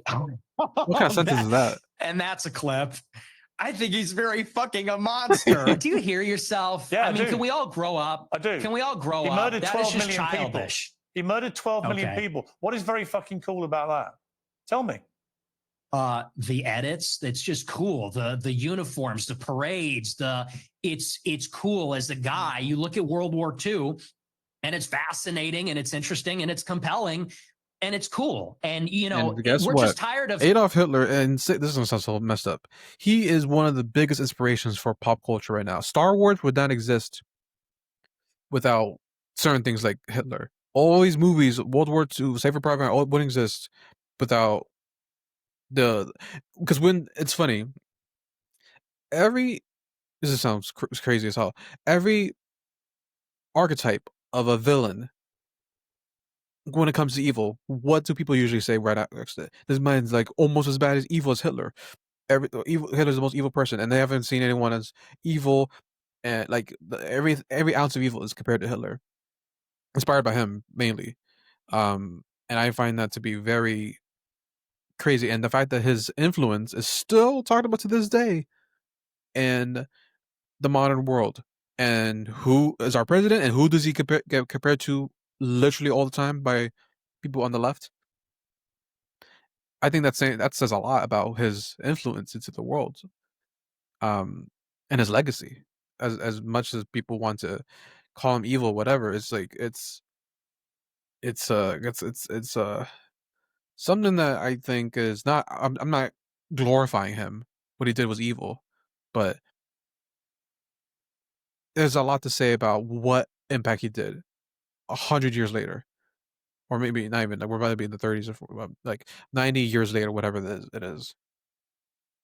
saying these kinds of things. We want to talk like real people and give our honest opinions. And then we literally get an old Jewish guy from England who's going to say, "Oh, that's not very funny, mate. Me mom." And it's like, shut up. Like, no one is in favor of genocide. So let's just get that out of the way. We're not in favor of a Holocaust or genocide. Do you think if half your family you think if half your family had been wiped out by very fucking cool Hitler, you'd still think he was very fucking cool?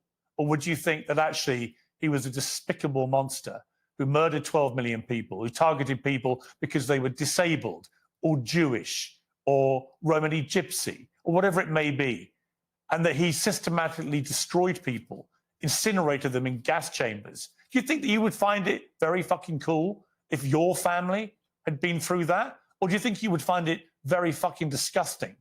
And perhaps moderate the number of times you laugh about it, or want to joke about it, or want to abuse someone like Danny Finkelstein, who's written incredibly powerful books about what happened to his extended family at the hands of the Nazis Piers, and your this other feels hero, personal. Stalin. See, my point to you, This feels Nick Fuentes, personal, is that Piers. in parts of this interview, you try to come across as moderate, but every now and again, the mask slips. And it slipped again here with what you say about Hitler. There's nothing very fucking cool about Hitler. We know that from history now. We know what he did. You've already conceded that he murdered at least 6 million Jews. So when you say he's very fucking cool, Jewish people watch this and go, this guy's disgusting. Why would he say this about someone who perpetrated such an evil? And what's the real answer? Why do you? Is it just for clicks? Is it for money? Is it just for fun?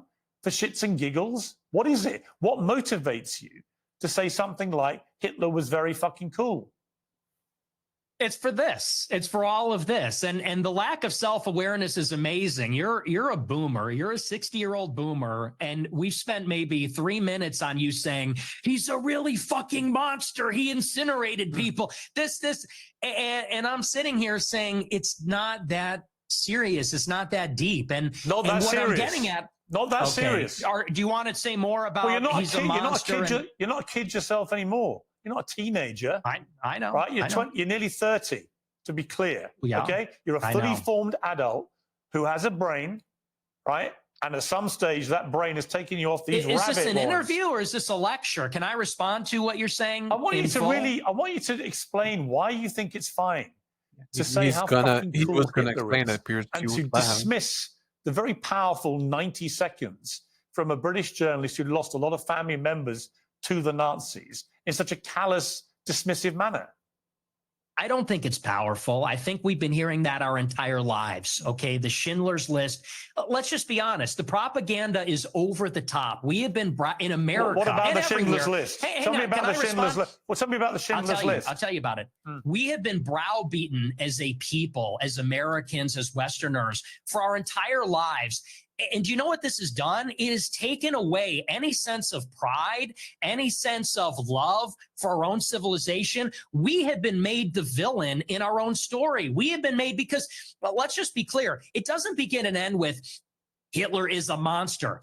This has been the political narrative, which is why we have thrown open the borders. This is a political narrative, which is why we can't be a conservative society as a whole anymore, why we can't be proud of Europeans, why we can't be proud of being Christian, because they've told us if you're too white and too proud and too Christian, it's going to lead to a Holocaust. And so my generation, our entire lives, honestly, no, Nick it's true. Fuentes, and that's why people like me. That's why I'm popular, because this is bullshit. Shit. Honestly, yeah, it's a crock. We don't want to hear any more about me mom and me dad. That's a crock of shit. No, listen. What you just said is a crock of shit. And you it's know true. it. It's called the open society. In your gut, you know it is. You weaponize this stuff. You know. You weaponize this stuff for money, but you know when you say something like what you just said. I'm banned from banking. I'm banned from banking and credit cards. You know who you're talking to? Yeah, I do it for money. and by the way, how much money you make? Your company's worth $100 million. Your company's worth $100 million. I was banned from Bank of America. And you shouldn't I'm have banned been. from processing credit cards. And you shouldn't have been. But I am. So don't tell me I'm doing it for money. Well, ask me my opinion about that. I hate when people. Okay, and Candace, as much as I have a lot of love and respect for Candace Owens, she also is on this thing where calling Nick Fuentes a Fed, just like when Elon Musk said it, and then she said that he's been an informant all these years. And my thing is, okay, if you are someone who wants to do things for money, the last thing you're going to do is be someone that's going to deny the Holocaust or be anti-Semitic and say certain things to trigger people. When you know you're going to offend people, that's going to look. Nick Fuentes, he was talking about these things way back then, like before 2020, and he got off YouTube and Twitch, and Rumble's the only place that allows him, and Rumble doesn't even pay him, which is crazy to me. And that's such a low IQ position. If you're saying that he did it for money, okay, let's keep it all the way 1,000. If you're someone that's in the political space that actually wants to make money and become a successful commentator, you would be a leftist. That's why people like Moist Critical are weak, because they go both sides and they are center, and they go with the whatever the majority of the population is saying. But that's how he's able to make a lot of money, and he gains 1 million views, even though he's a trash YouTuber that's monotone and has no personality whatsoever. Nick at least has the balls to say whatever the hell he wants and is open-minded and uses his First Amendment right. That is the difference. And the fact that he's saying things that now it's a lot more mainstream now to be, racist and say what's on your mind, and like, I respect people like him and Myron Gaines and Andrew Tate, Sneeko. Even Candace is starting to become a little bit more. Well, Candace, I always like Candace, but Candace is someone who got fired because of anti-Semitic thoughts or her position on Israel. If she never had any criticism of Israel, she would still be working at the Daily Wire as of right now. That is something you cannot deny. So there is a problem with this rhetoric that is going on right now. And Piers Morgan is someone that is so blinded by this topic. He wants to be, but he knows it's true. He knows it's true. I'll tell you shouldn't have been, right? I don't agree with that. What happened to you? Then don't say I'm doing it for money, because you know that full well, and you say it's a How grift. much money? How much if money I wanted are to be you? a grifter, I'd be like you, How and much I would money go are, and say, how much money are you making? I'm making a lot of money now. Yeah. Now that I'm the #1 live streamer in America, because people agree with me more than they agree with you. We're tired of hearing about slavery and the Holocaust and Jim Crow. We're done hearing about that. You guys overplayed I'm not your done hand. hearing about that. Okay, well, your generation's on the way out, and Generation Z is coming up, and we're finished with that. We're ready to take our country back. I've got three we're sons. not listening I've to got crying three minorities sons. anymore. I've got 3 sons, and they don't share your views. Are they American? About Yeah, well. slavery and about the Holocaust. They can have decency and compassion and humanity about some of the worst things that have happened in the last 150 years or more. Sound like girls. They can do that, and they can also have concerned views about issues like Nick, come at I this is gonna sound messed up, but you should come at his kids, because if you want to come at Nick Fuentes' father and try to make him out to be a racist, then Nick has every right to go, and attack Pierce's kids as well, full on. immigration and other issues. The two things are not mutually incompatible. You can have different views about different things. It's your lack of humanity and compassion for people about things like the Holocaust, about slavery. It's that I find so contemptible. Understand why you need to do that. Why do that? Is it, again, I just ask you, is your motivation financial? Is your motivation for fun?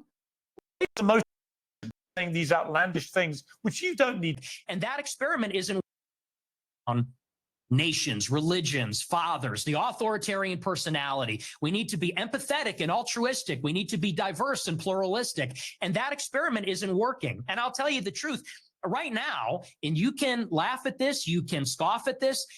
Our people are being genocided in our country. 50% of the live births in the United Kingdom and in the United States are non-white. In 100 years, my ancestors, your kids who are so empathetic and compassionate, they're going to be a minority. They're going to be a minority in maybe a Muslim country, an Indian country, an Hispanic country. And these Jewish people that are 100 years old talking about my grandparents and the Holocaust, they don't care about that. Actually, they like to see it. At the SPLC, they're literally counting down the days until whites are a minority in America. So forgive me if I don't believe them when they talk about compassion. There's a genocide going on right now. It's not against the Jews. How many Christians are there? In Gaza, it's against How many whites. Christians are there in the world? Like me. 1 point some billion. Yeah, 2 billion. How many Jews are there? 15 million. Okay. So with a straight face, you're going to tell me the world is being overrun by the Jewry, by 15 million people, when there are over 1 billion Christians. There is a genocide of Christians like poor old Nick Fuentes going on at the hands of these 15 million Jews. Really? See, this attitude is why you're losing. When you say who am I losing to? White people, who am I losing to? White people. Who am I losing to? You're seeing it. Mass migration. You're losing to me. We are losing as a civilization of mass migration. And here's the difference. In Israel, they have my politics. In Israel, they want to maintain a Jewish majority. If they had it their way, it would only be Jewish people. They're fighting like hell so that Jewish people can have as much territory, a Jewish state. They can be proudly Jewish in their own land. Whereas in America, we are being besieged by 10 million illegal immigrants in 4 years. And then whites and Christians are going to be the minority. And that's true in Canada, Australia, all the countries in Europe. So you could say there's 2 billion people, but what's the proportionality? Right, what is the percentage of people being born that are white? Where's the arrow pointing? Where are we going to be in 50 years? In 50 years, there might be in Israel. In 50 years, there isn't going to be a white Christendom. You don't believe people should get married, right? I think people should get married. I'm a Christian. But you're basically anti-marriage, really. You've talked about this. You're talking about. Are we done talking about white genocide? Well, no, I'm coming to the same part because you seem very resistant to the idea of marriage. You've never got married. You've talked very scathingly about henpecked husbands. Just take a look. That's true. Guys get to a certain age and they're like, you know what? Women suck. Like they're talking too much. They're not hot anymore. Like, you're fat, you're chubby, you're not as hot as you think you are. You fucking talk too much, you're a bitch. So we'll obviously get to the brazen misogyny part of that a little later. But I'm just curious. On the one hand, there's this terrible genocide going on of white people. On the other hand, you want people effectively to stop going near women because they all turn out to be so ghastly. So they shouldn't presumably procreate. So how does that work? I mean, aren't you, with your rhetoric, actively encouraging... Piers, I know that your team just slid that little line in there just to change the conversation, but what was the point of that clip? He's legit stating a fact that guys don't want to get married because feminism, women don't know they want to get married, but they don't want to be wives. Like, what are you talking about right now? Men not to associate with these ghastly women, therefore not have any more children. Therefore, you are contributing, Nick Fuentes, to the diminishing white population. I'm confused. I tell my followers to get married all the time. I tell them that it's best for everybody to get married. And I think that's the only way that you can have sex. I think that's the only licit way as a Catholic, as you know, to have sex is within marriage. Why don't you get married? I'll get married later. It's been difficult for me because people are shooting at me at my house. I don't know that I don't want to have kids and a wife. You know, my wife would be screaming about that. Me, you know, I have to be able to take risks and be able to say these things. It's difficult to bring a family into a life that's like that. But for my followers, I tell them to get married. But what's happening with women? You literally just told your followers, well, hang on, in that clip, you literally told followers, women, they get old, they get fat, they get ugly, they get very annoying. So where's the incentive to get married to women? There isn't one. You're actively telling them the opposite. You're extrapolating a lot. We can complain. Just quoting you back yourself again. No, Yeah, but but you're that doesn't mean extrapolating not to and get saying, well, married. you say women are annoying, so therefore, what's the incentive?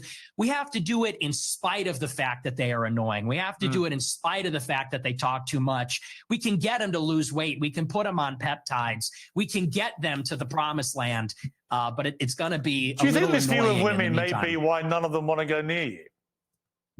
Oh, you should see my DMs. It is quite the opposite. They're called the Groy bets, and I'm actually batting them away. Granted, not all of them are attractive. Some of them are attractive. Are you actually? Look, Just to clear up one of the many theories about you, I've no idea what the answer is, and you haven't got to answer. But are you actually attracted to women? I am attracted to women. You're not gay? No. But I will say that women are very difficult to be around. Okay. So there's that. And do you think they should have the right to vote? I do not. No, absolutely not. I love it. Sticking it to his word. Repeal the 19th Amendment. They should stay at home? Well, yeah, absolutely. See, basically, you're just a misogynist old dinosaur, aren't you? I knew he was going to go with that. For a young guy. Yeah. I mean, I know I'm the boomer. I know I'm the boomer here, but actually, you're a 27-year-old dinosaur, aren't you? Aren't you, Nick Fuentes? All women. I am. All women are annoying. All women grow old. They all get fat.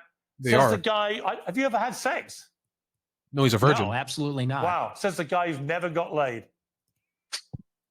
Wow. That's the thing, though. You boomers, it's Do you think always you're an get expert laid, in women, free love. given you've never got laid?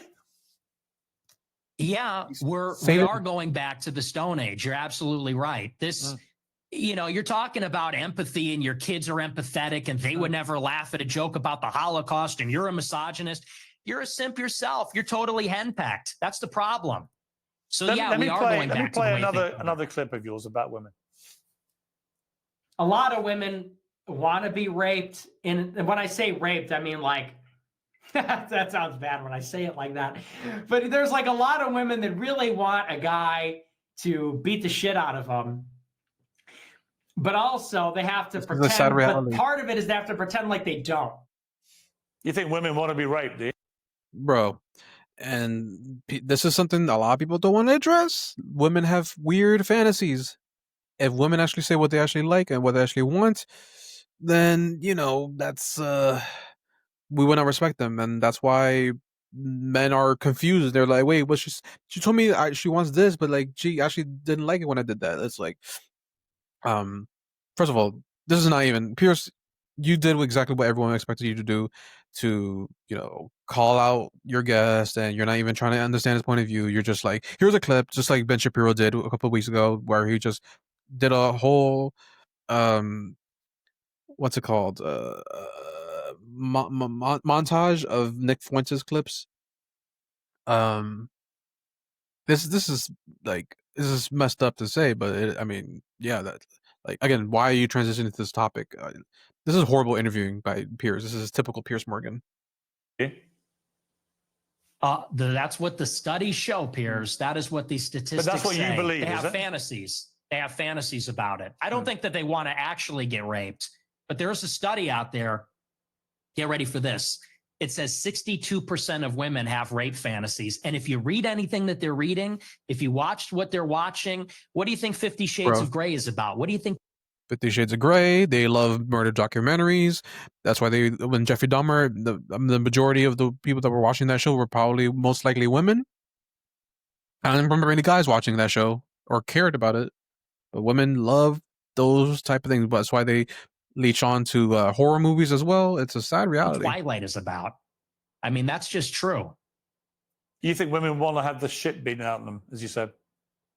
Some of them do. And it's very disturbing, but it's true.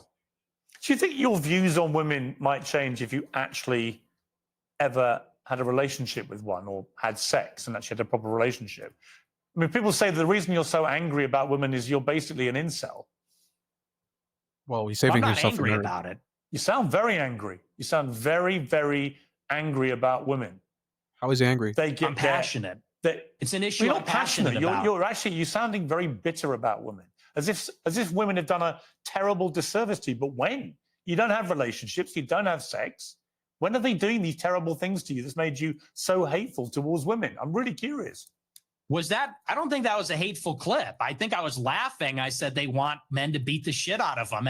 And that's just true. I mean, when you look at the state of modern women, all they do is lay in their bed, doom scroll. They're chilling out.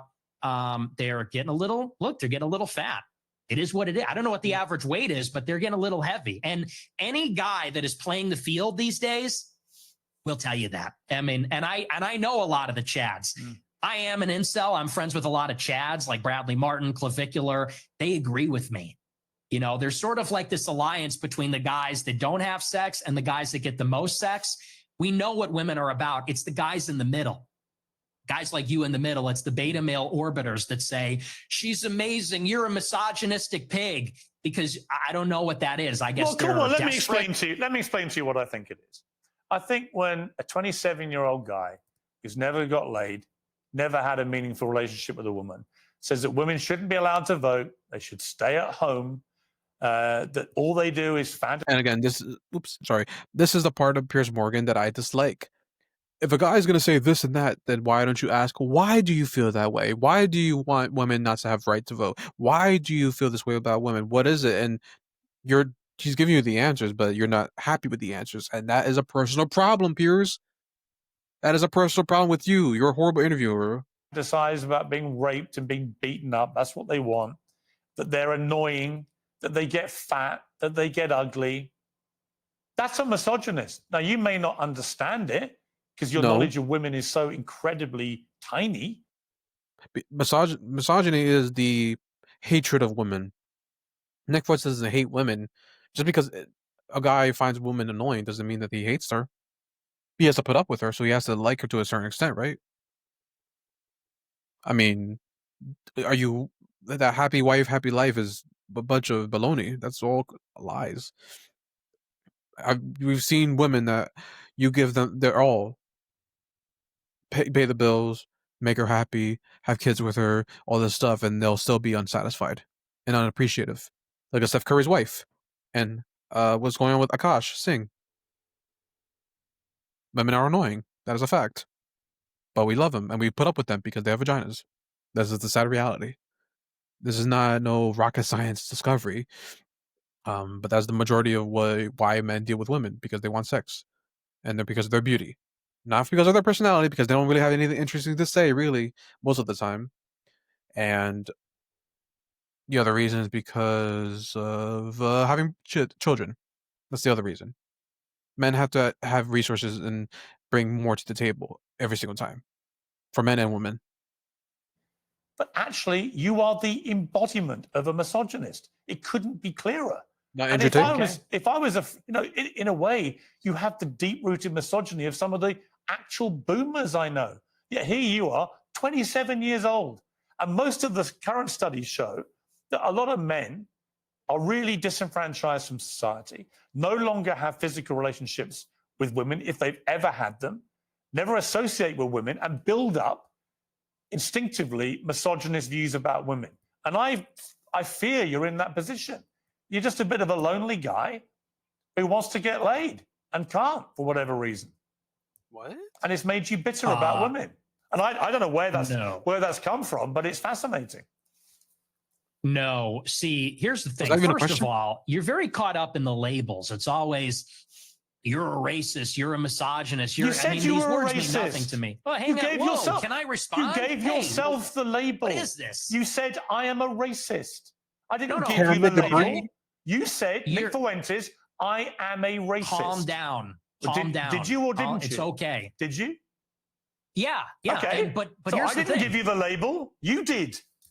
Why are you yelling at me? Because you're trying Why to are you infer screaming at something me? that didn't happen. You said, I gave you the label of being a racist. No, you did. You said, I'm a racist. You Okay. gave yourself the label. You're going to have to tone it down a little, all right? You're going to have to bring it down a notch and relax. This is just an interview, okay? Please calm down. All I said is you're hung up. I didn't say you gave me that. Maybe I did. You did. But here's what I mean. What I mean is, what I mean is you're just hung up on proving you're a misogynist. Okay, you're a racist. Okay, you denied the Holocaust. And I'm not about the labels, You man. didn't deny I'm the just Holocaust. past that. As I said to you, look, Nick, as I said to you, I just wanted to go over the stuff that everyone uses out there about you and get you to respond. And we are getting, I think, a long way in this interview.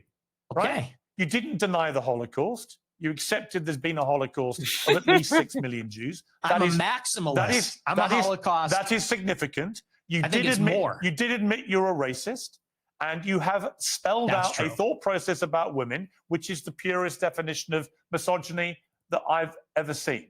And you said you're not gay. So you're getting somewhere. Yeah. Well, look, and I own the labels, okay? But I just don't care that much about them. That's fine. I feel like the whole. I'm not saying this you is have, like a weird. I'm not saying you Yeah, go have to ahead. care, Nick. You don't have to care about any of it. I promise you. Right? That's not why I got you on the show. I wanted to give you a fair crack, which I think I had. We've gone over a lot of stuff. We've got a bit more to go on. I genuinely don't think I've ambushed you with anything you couldn't have been expecting. No. I don't think I've been not at overtly all. hostile. In fact, when you've asked me to calm down, I've calmed down. I don't want to have a hostile, angry, shouty match with you. I simply want you to spell out exactly what you've meant about all these things, and people can then be the judge of them. So let's take another break, and we'll come back and talk about Donald Trump, Tucker Carlson, Candace Owens, and others. Oh, man. Christmas is peak time for Done online with- shopping. yeah, he sprees, did but it. that also Hey, means hey, it's peak boy. time for Hey, hackers boy. and data brokers who steal your information Not for online. real. The solution is very simple. You should have done what Ye did. Was like, I ain't finished my sentence. I ain't finished my sentence. So, and Piers was like, "Don't call me boy. Don't call me boy." That was so funny. I love that Kanye interview. That was such a great interview. I'll be watching that like whenever I'm like depressed. I'm just kidding. I don't ever get depressed anymore. But whenever I need a good laugh, I just go over there and just listen to Kanye talk about his anti-Semitism. That was a funny interview. Okay, back with Nick Fuentes. You began your show in 2017, the same year as Trump was inaugurated for his first term in office. You supported him at that time, but you've grown increasingly disillusioned, I think it'd be fair to say. Let's play a recent clip from you about Trump. We played this game in the first term. We're 10 years in. And you still have these people, I hate to say it, but they're just like in denial. And they're like, okay, everybody, let's all go on Twitter and let's tell Trump, don't screw over your voters. Okay. Hey, Trump, don't hire John Ratcliffe in the CIA. Like, what are we doing? We lost. It's over. The time to make demands was during the election when he needed the votes. He's a lame duck president. He doesn't need anything from us. He's not even on Twitter. He's on Truth Social. So what are you talking about? We're going to all rally and tell him, don't hire yet another neocon? Now, over the weekend, you posted this on X. You said performative cruelty is the perfect phrase to characterize the Trump admin and the mood of the MAGA movement. In order to compensate for his compromises and failures, Trump has to fall back on mean-spiritedness to appeal to the basest instincts of its followers. It's really sad. I mean, do you think you're the best person, Nick Fuentes, to lecture people about performative cruelty?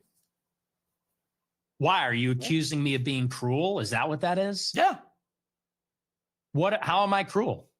You're cruel about black people. You're cruel about. I don't think it's cruel. Women. I mean, you're cruel about a lot of people, and you're very performative. Okay. I don't think I'm performative. If anything, everyone else is performative. I'm authentic. You know, whatever you want to say about me, it's real. It's from the gut. But yes, I do think it's performative. And what I mean by that is, you know, when they're doing the deportations, they know the deportations are not where the base wants them to be. They deported, the figures are disputed, but from my data, it's 300,000 in the year, which is not a massive deportation. They know the base is unhappy with that. So what do? The deportations that they are carrying out, they do a big spectacle and they arrest everybody and they film it and they put a hype at it. And there's a meanness in there. They played that song, I think from Sabrina Carpenter or something, and they make it a joke. They make it glib. And they do that because they're not delivering on the promise. So they compensate by doing it meaner, edgier, more mean-spirited, so that the base will overlook the fact that it's not happening. And I think that's by definition performative cruelty. You can call me a hypocrite, but it's definitely true about what they're doing in the administration. You went to see Trump at Mar-a-Lago with Ye for dinner. What was that like? It was very interesting. They're my two heroes. Ye is my hero. Trump is my hero. Even though he's very disappointing, I still a personal hero of mine. And he's a remarkable person. It was a great conversation. We got along pretty well. He liked me. I liked him. It was a love fest. I mean, he got attacked afterwards for supping with the white supremacist devil. I mean, do you accept you are a white supremacist? No, absolutely not. You don't think white people are superior to black people? No, I'm a Christian, so I believe everybody is equal before God. Including women? Yes. Yes. You give women equal rights? No. No. Great. No. Great. Okay. So you just talked a lot of bullshit, didn't you? No. Why are you like mad about this? No. You want women to be are treated different. equally before God, but you don't want to give them equal rights. Yeah, because women and men are different. Look, do you believe there are two genders? It's your view. Do you think there's two genders? I do think there are two genders, yes.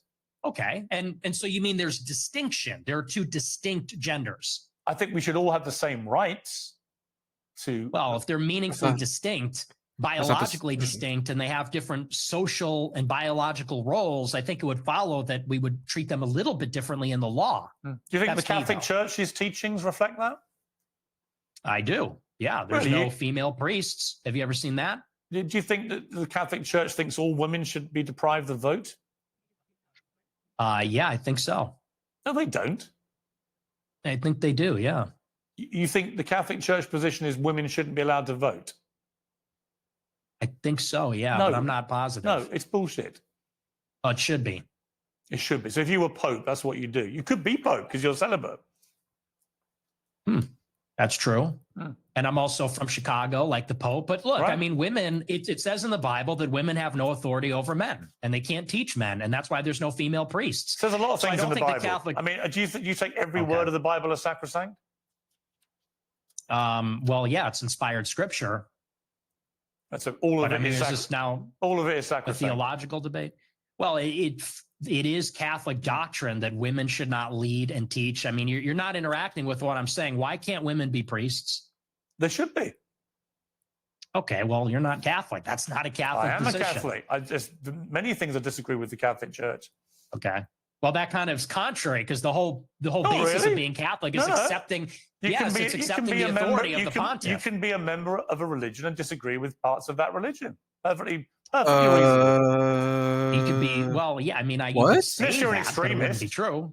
If you're an extremist, you can't. Okay. Obviously, you never deviate. That's just not rigorous. You never deviate. That's a liberal Extremist. mindset. But even the Constitution, That's just sloppy. even the Constitution's been amended. Was it 27 times? People talk about this sacrosanct document. It's it's been amended 27 times. Goodness. Yeah. Oh my! This is not rigorous intellectually. This is very. Just this is a statement of tabloid fact. theology. Okay, but it's fine. Where were we? We're talking about Trump, and somehow we got into Trump. you're Look, white knighting for women's rights. On Trump, well, I think women should have the same rights as you and I. You don't. That's fine. Put on the pink hat, bro. Put on the pink hat. We're waiting. What's the pink hat for? For the march, for the women's march. Are we going to see you at the women's march protesting for women's rights and all that? I think women should have equal rights to men.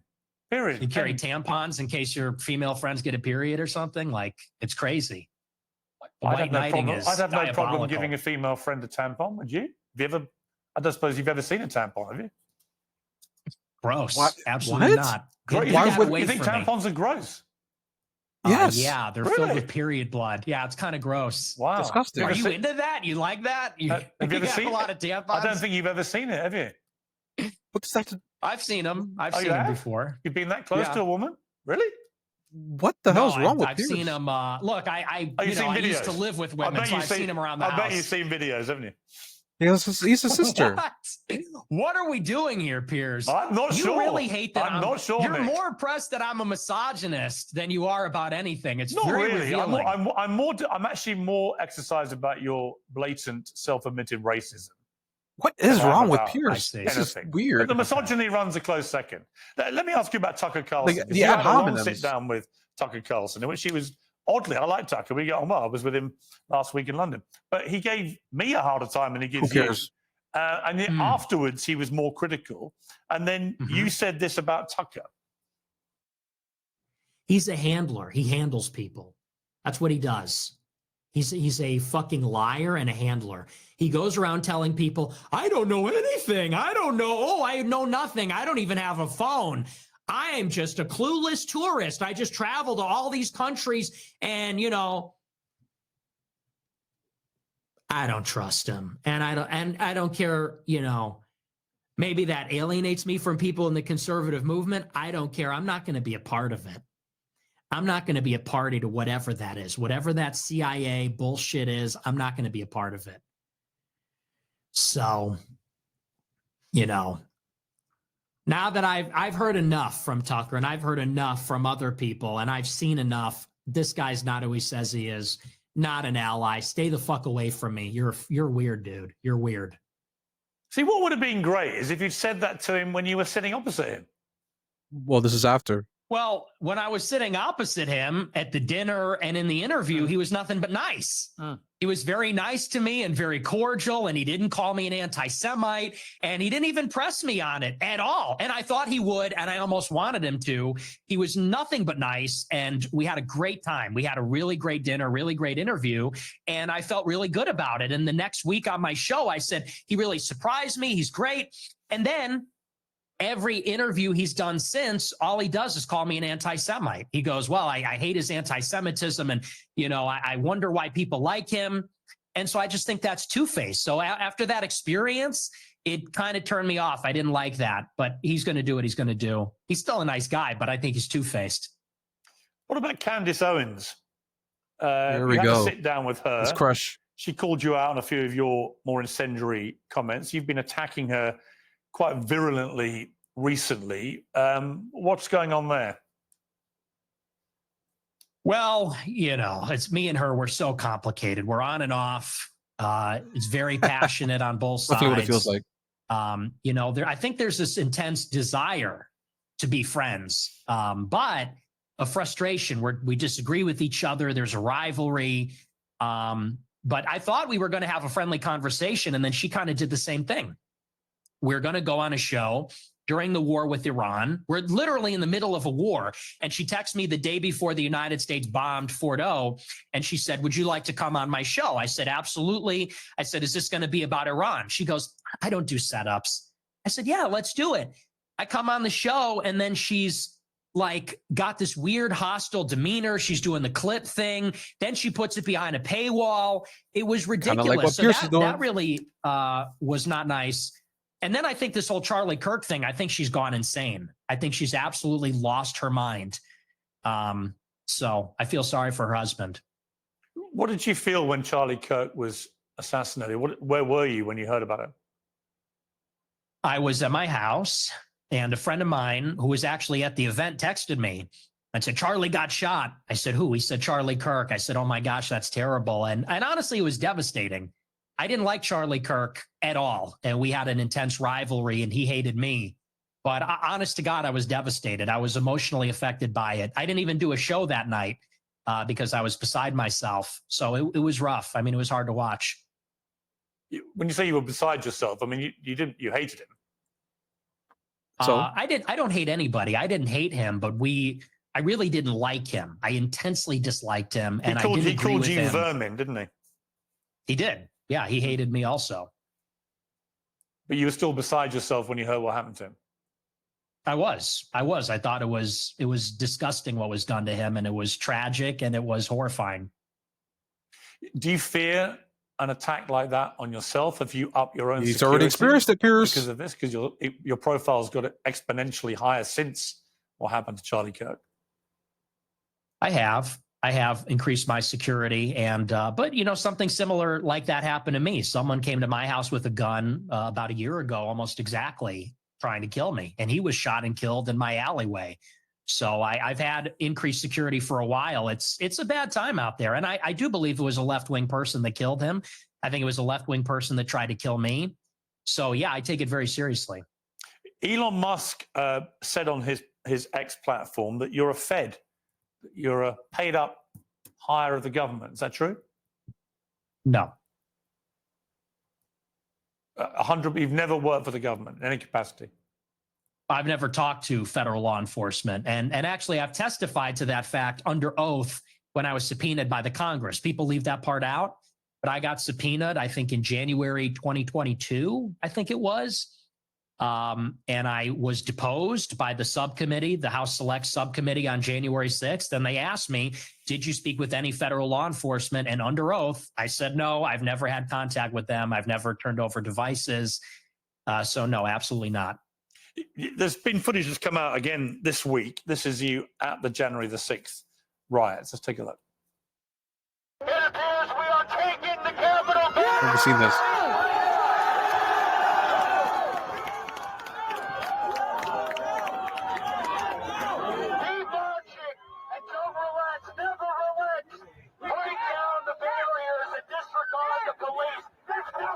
Bruh, of course you would skip certain parts of that clip.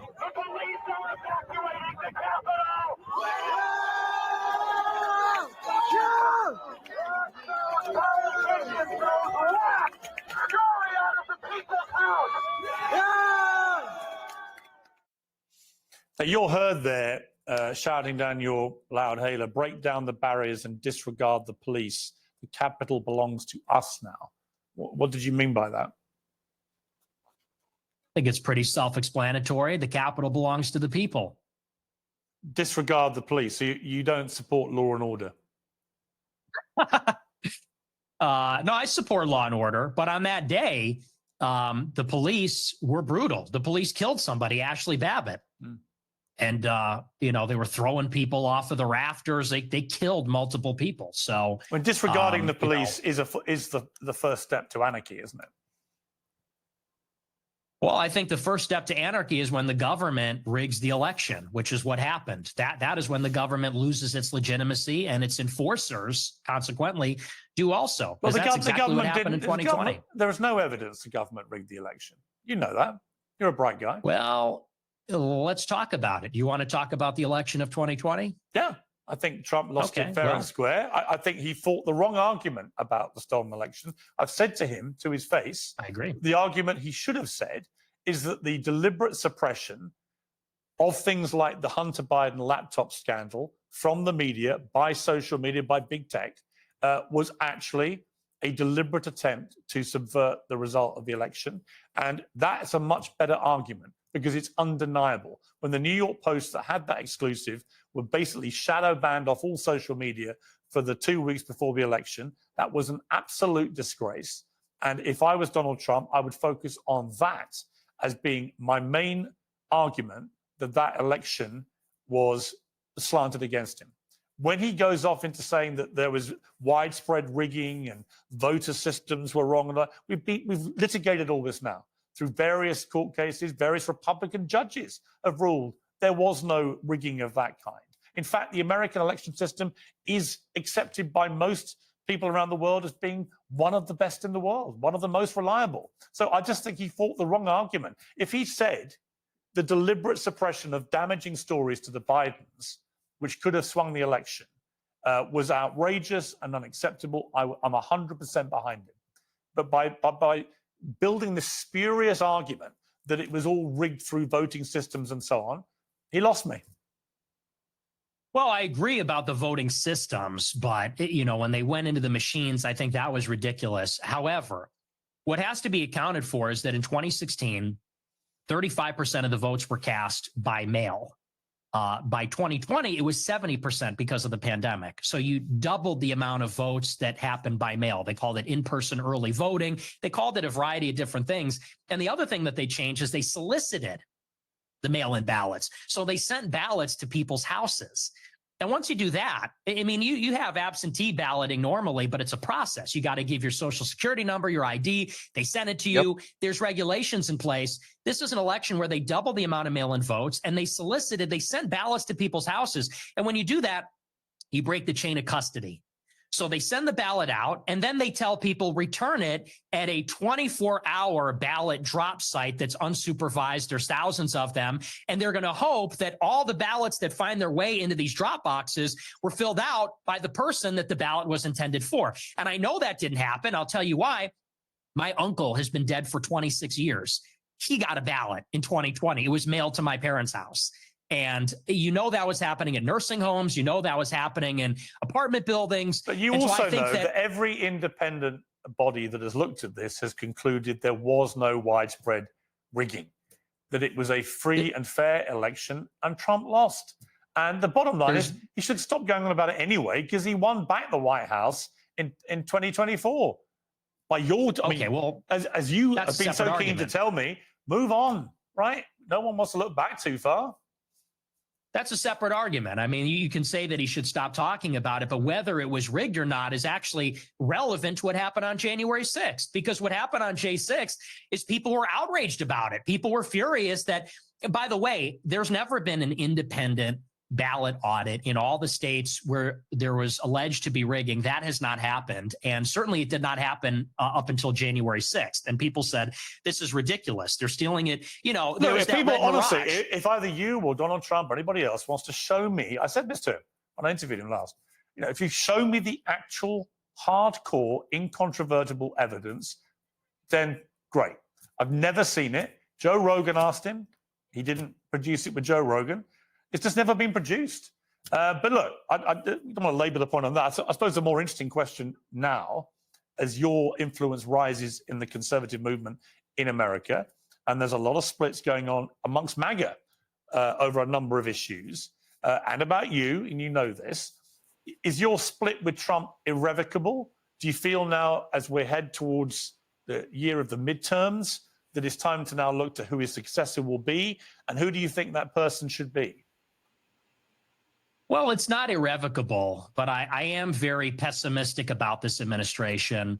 And succession is something that I've been interested in for as long as I've been doing this show. And I think it's very clear that they are grooming J.D. Vance to be that successor. And by they, I mean Elon Musk, Tucker Carlson, Peter Thiel.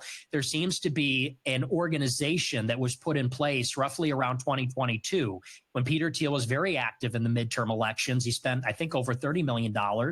$15 million for Vance, $15 million for Masters, spent a lot of money in a lot of other congressional races, trying to unseat the Republicans that voted for impeachment in 21, and also building out a media market, building out a patronage network, funding things like Passage Press, Sovereign House, a number of other projects to create sort of like a self-contained media ecosystem. And Vance is clearly the selected nominee. That is who the interests want. And they've been pushing for him very strongly. So I think he's the heir apparent right now. There's a forceful push. I've heard good things about him. I've heard bad things about him too. And where I think it needs to go is I think we need to return to the message from 2016, what Trump said in the first election, which is we need to drain the swamp. We need to get the money out of politics, the super PACs, the special interests, put America first in foreign policy and the wars, close the border and deport the illegals, and reindustrialize America, bring back manufacturing, bring back jobs. We're in this Cold War with China. We need America to have productive capacity again. We need America to have wealth. So I think whoever is going to bring us back to that, that's who I'm going to support. And I haven't seen enough from Vance yet.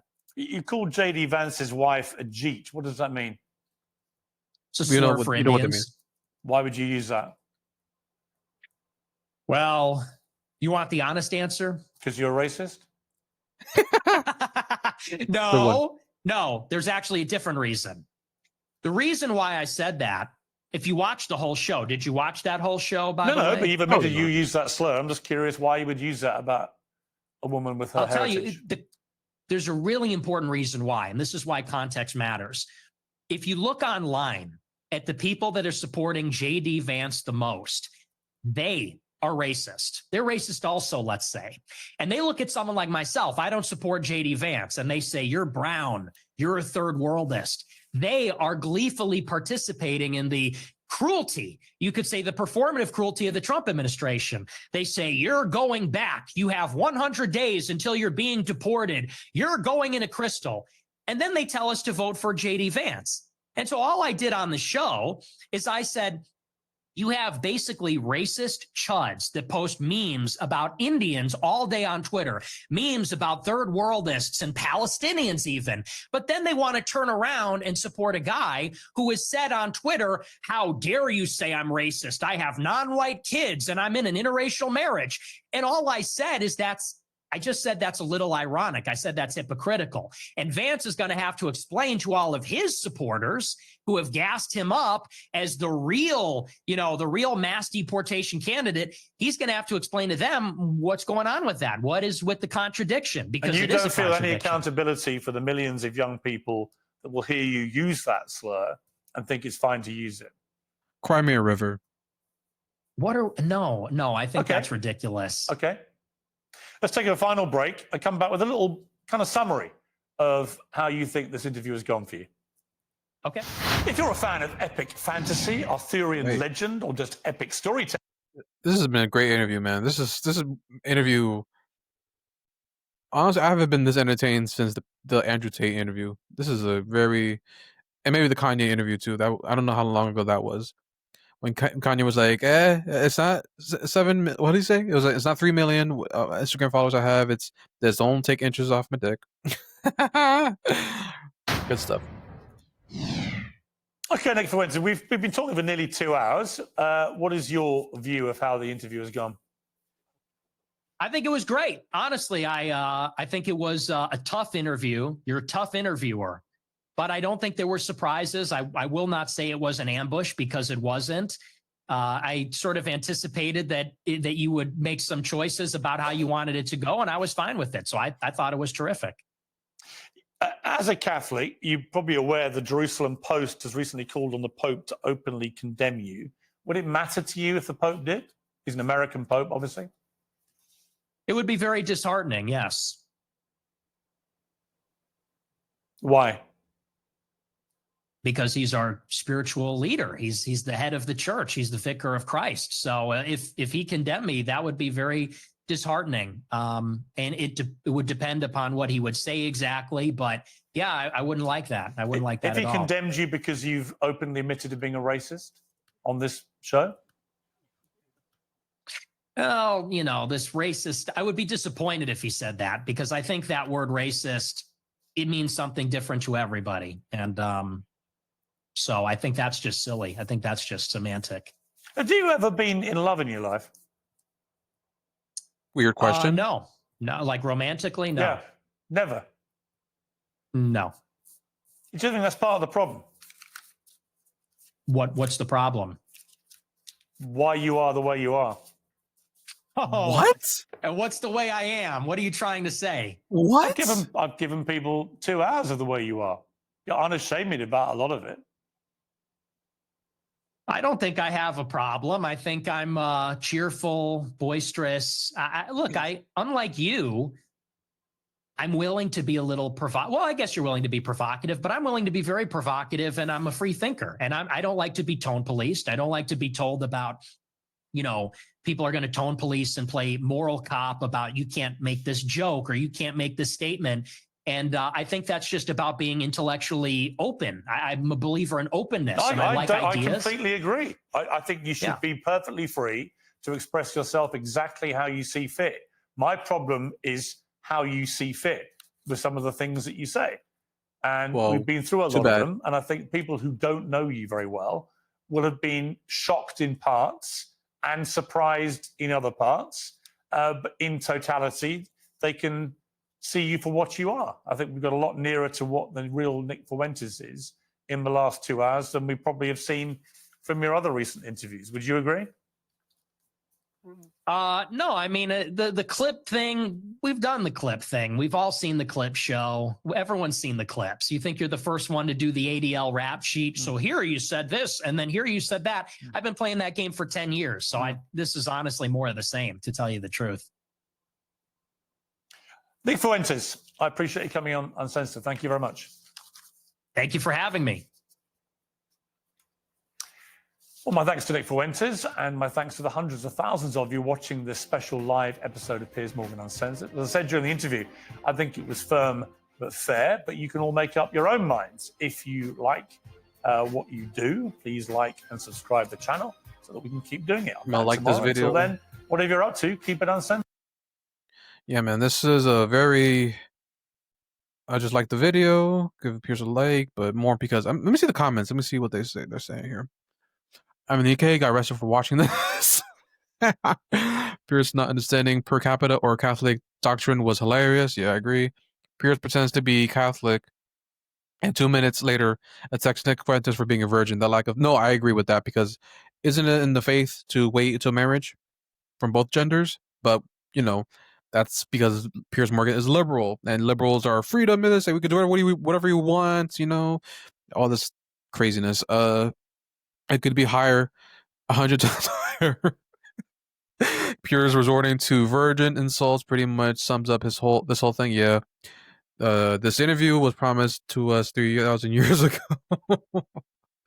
when Nick said it was probably 10 times worse than 6 million, and Piers believed him. I said the same thing too. I'm like, he's being sarcastic, and Piers clearly doesn't see right through that. It's pretty funny. I'm black, and I've changed the batteries of my smoke alarm just to watch this. Fantastic. 60-year-old man taunting a 27-year-old with "Are you a virgin?" Yeah, Piers was triggered. I climbed out of my secret tunnel in NYC to watch this interview. Oh dang. Call the illegals. I got kicked out of 109 countries. Yo, look, there's a lot of fans in this interview. The interview is the perfect representation of the antagonist between Boomer and Zoomer conservatives. This interview had the complete opposite effect Piers Morgan was hoping for. I agree. I canceled my sister's subscription to Daily Wire for this. Fantastic. Piers pretending to not know per capita will never not be funny. Yeah, he doesn't know. Piers Morgan is dumb. I love that line. Are you playing dumb, or are you actually dumb?